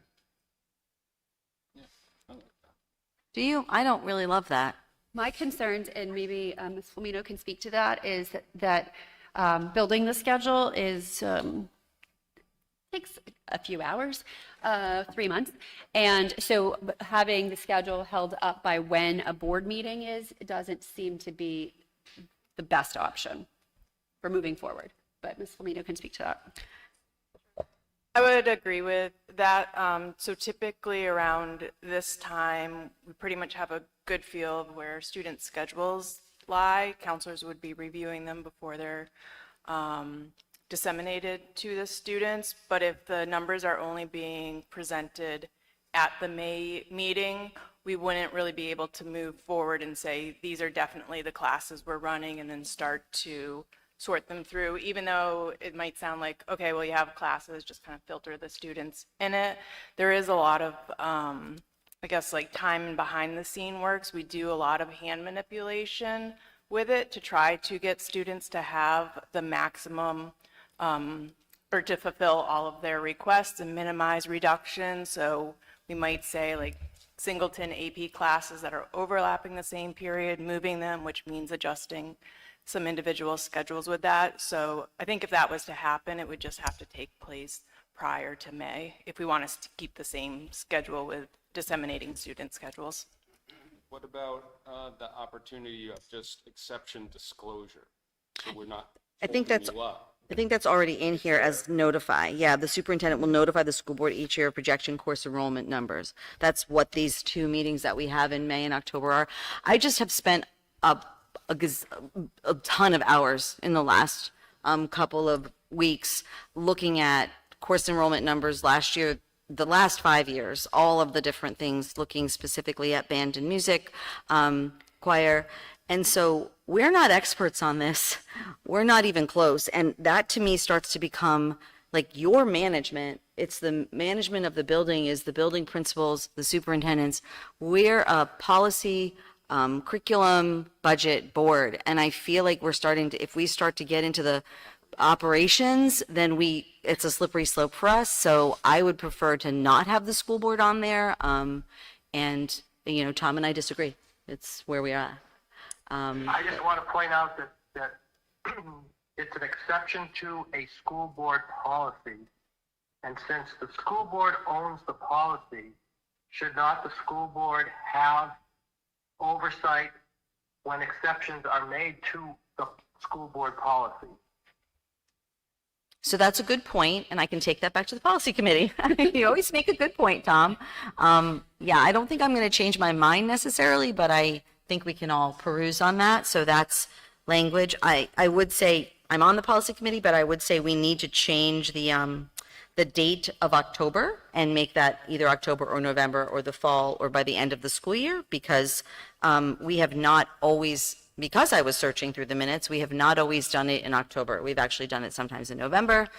We've never hit December, but I do want to give a little more flexibility to the board to be able to present those final numbers.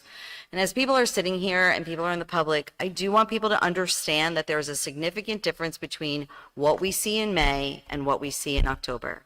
So, for example, you might see 11 requests for a class, music class, art class, any class. You may see 11 requests on our May calendar, what you saw tonight.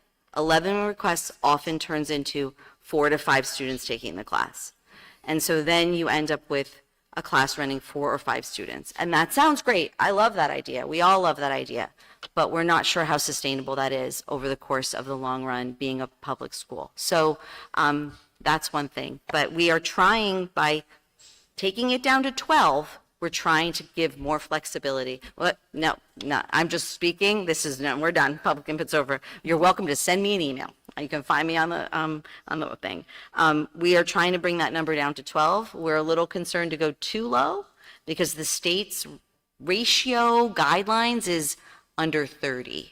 So that's for high school it's like a under 30. Is that kind of their guidelines, Dot? Yes, 30 students or fewer, with the hope that you would target around 25, but right. They're allowing for up to 30. Okay. In middle school and high school. And then yes, Tom. My concern is that what happens if the superintendent or designee approves it, the board gets notified, and the board says, no, we don't approve it at some later date. That, to me, creates more problems of trying to undo something that has already moved through the system. Okay. Your current policy doesn't allow for that. The current policy states that the superintendent would approve it. He's trying to add that to our current policy. Okay. I want to change it because of problems we have had where we get to a point where there's a board desire to have something different, but we're told it's too late, there's nothing we can do about it, we'll get to it next year. Next year, by the time we get to it, it's the same situation because it's been approved during the scheduling process. So I'll leave it for now. Okay. The other request that I have to be considered is that on the courses that are, I'm assuming where it says that classes may have fewer than 12 students if one or more of the following, and that what this is meaning is it does not have to get treated as an exception. Is that correct? Correct. So I would like to have the capstone and AP courses treated as exceptions and not automatic not automatic allowance. And the reason for that is I would like there to be a stronger discussion about the possibilities of perhaps running them on alternate years and things like that, as we have discussed when they are very low enrollment. Okay. So you'd like to no longer them be sort of like in the automatic category and instead have them be in the exceptions category? Correct. The capstone class and the AP class. Okay. I think we'll take that back to policy and talk about it a little bit and maybe get Yolanda and Yolanda, you might be invited to policy again. So, yeah, great. Thank you. Again, for the viewing public, what we do when we do a policy is we read it, we talk about it, we approve it for first read, then it comes back to us next month for second read. That gives you an opportunity to come back and give us feedback and let us know, because we're having this whole conversation and there was a gentleman there who has something to say. Come back next month and tell us, we want the band classes to be 5 kids. Like, you can come back and tell us that. Doesn't mean we're going to do it, but we can hear that. So that's why I wanted most of you to stay for this, because this is an important piece to building the schedule. So then in June, we'll talk about it again, right? We'll have a second reading, and then hopefully by July, we'll have it cleaned up through the policy committee, and it'll be ready for adoption, yes, in July. So we have 2 more meetings to do that. We have, on occasion, gone to 4 readings, but we generally don't. So, one more question, Tom. Time is up. Where you have the target maximum. So you want to change the target to the maximum, or do you want to change the maximum to the target? I think there's the potential for there to be confusion in having a maximum and then a preferred maximum. Okay. I'd rather see if you can come up with another word for the preferred status. Okay. And we can consider that. We don't necessarily have to have a target. We could have the maximum be the maximum. So, or we can talk about another piece of language. So we will take this all back to policy committee. Thank you for your input, Tom. And we'll bring it back next month. Okay, so that's second read. Nothing's done with that, but we're just doing that. So all those in favor of second read? Oh, sorry. The first read, sorry. First read, sorry. All those in favor of first read? Cindy, aye. Rob, aye. Kate, aye. Holly, aye. Tom? Aye. Tom, aye. Great. Thank you. That's 6-0, motion carries. Okay. Okay, the rest of this is really fun. Okay, so we need to put I lost my outline. Can I allow Ms. Flamino to go home? Oh, yes. I'm so sorry. Thank you, Coach. No, I wanted her to be part of class. Yes, Mrs. Flamino, you're welcome to go home. Actually, can Patrick and Jake go home too, or do we How need? about after JICJ? Okay, after JICJ, you guys can go. Okay. All right, so now we have policy JICJ, unauthorized communications. This is the cell phone policy. We are going to take the first read, motion by member to accept the first reading, waive subsequent reading, and adopt policy JICJ, unauthorized communication. So moved. Second. So what are we doing here? This is the new, basically the new cell phone law that was passed. However, one of the components of it is that you readopt every year, review and readopt it annually. We are not proposing any changes to the policy at the current time. So we're just looking for you to hopefully vote to readopt, but we can bring it back if you need it to. Great. And I think you guys gave us some feedback last month on how cell phone, you been gave us all of that. And so Yep. we heard last month about the consequences that have been out. And so it's been working, the policy's working, and the procedures are working, right? Okay. Are there any other questions on the cell phone policy as it stands?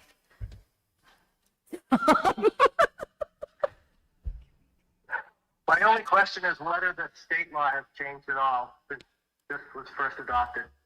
No changes in the state law. Everyone's shaking their head, Tom. Okay, thank you. Okay. All those in favor? Oh, sorry. Cindy. Cindy, aye. Amy, aye. Rabbi. Kate, aye. Holly, aye. Tom? Yeah, we moved you, Tom, so now you're after me. Okay. Okay. So we had policy BCA, which is Board Member Code of Ethics.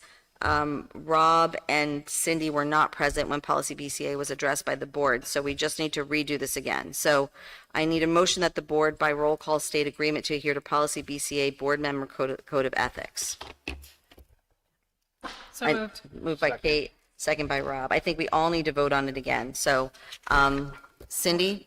Oh, no, actually, I just need Cindy and Rob to vote on it. Cindy, aye. Rabbi. Motion carries 2-0. That's what it says in Dawn's outline, so I'm going with that. Perfect. So Go the with it. principals are dismissed. Thank you very much for your attendance. All right. At this point, we are simply going to approve a policy memo, and then we will go into non-public. We will not be coming out with any kind of other information. The non-public is not related to anything that you need to know about. Okay. Sorry. I think we can't talk about it. Okay. All right. Compensation and reputation. Yes, it's, I will make the motion correctly. So, all right. So we have the policy memo. I need a motion to approve the recommendations identified in the policy memo as presented. So moved. Moved by Kate, Second. second by Rob. Okay. I do not have the memo in front of me, so I need to pull that up. Thank you. Thank you so much. So, Dot, would you like to walk us through this, if you don't mind? Sure. I don't need to say this. I'll look up for you. Presenting for third read. For third read with some minor changes, BEDB has a change in the first full paragraph, the last sentence, removing inclusion of items in the board packet. We removed most of the language throughout that if there was any reference to board packets, because it didn't go with the intent of where the policy had changed at the last meeting. So those were changes that we made. The bottom of the first paragraph and on the second page, there are 2 areas that refer to the board packets that we've removed. Other than that, there are no changes.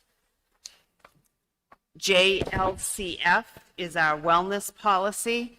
This is here for a third reading.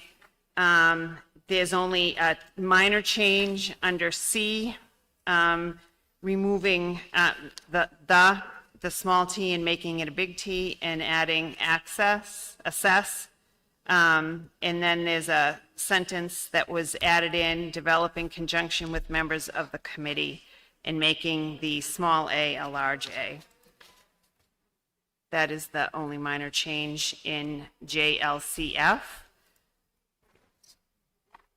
BEDG is coming forward for a third read with no changes recommended. So hoping to move to adoption. And EHB-R, local record retention, there was one minor change at the end. We had a question at the last meeting as to what the asterisks referred to, and the asterisks indicate fields that may have federal implications that will be considered by the superintendent or designee before action is taken. Great. Thank you, Dot. Are there any questions on the memo? Okay. Hearing none, I'd like to take a vote, starting with Cindy. Cindy, aye. Amy, aye. Rabbi. Kate, aye. Holly, aye. Tom, aye. Great. So the memo carries. Okay. And then we have one, we need to rescind one policy. Oh, okay. Which is BEAA, and we're rescinding that because of the passage of BEDG. Okay, so I need a motion to rescind policy BEAA, meeting preparation. So moved. Moved by Kate, second by Rob. Okay, I'm just going to call the vote on this. Cindy? Cindy, aye. Rabbi. Kate, aye. Holly, aye. Tom, aye. Great, 6-0, motion carries. Okay, I'm going to do the report out from the process observer, and then we're going to go into non-public. Thank you. So we are about an hour behind schedule right now, mainly because we allocated an additional hour for public input. I thought that our chair and vice chair did a really great job of managing public input. We had a respectful discussion for the most part, and I appreciate the passion and the eloquence with which our community members spoke. Thank you. Okay, and moving into non-public, I need a motion that the board by roll call go into non-public session pursuant to RSA 91-A:3, Section 2A, the dismissal, promotion, or compensation of any public employee, and C, to discuss a matter which, if discussed in public, would likely affect adversely the reputation of a person other than a member of the body or agency itself. So moved. Moved by Kate, seconded by Rob. Cindy, would you like to start with a? Cindy, I. Rob, aye. Kate, aye. Holly, aye. Tom, aye. Great, so we are going into non-public at 9:56. We will not be back. We will adjourn from non-public.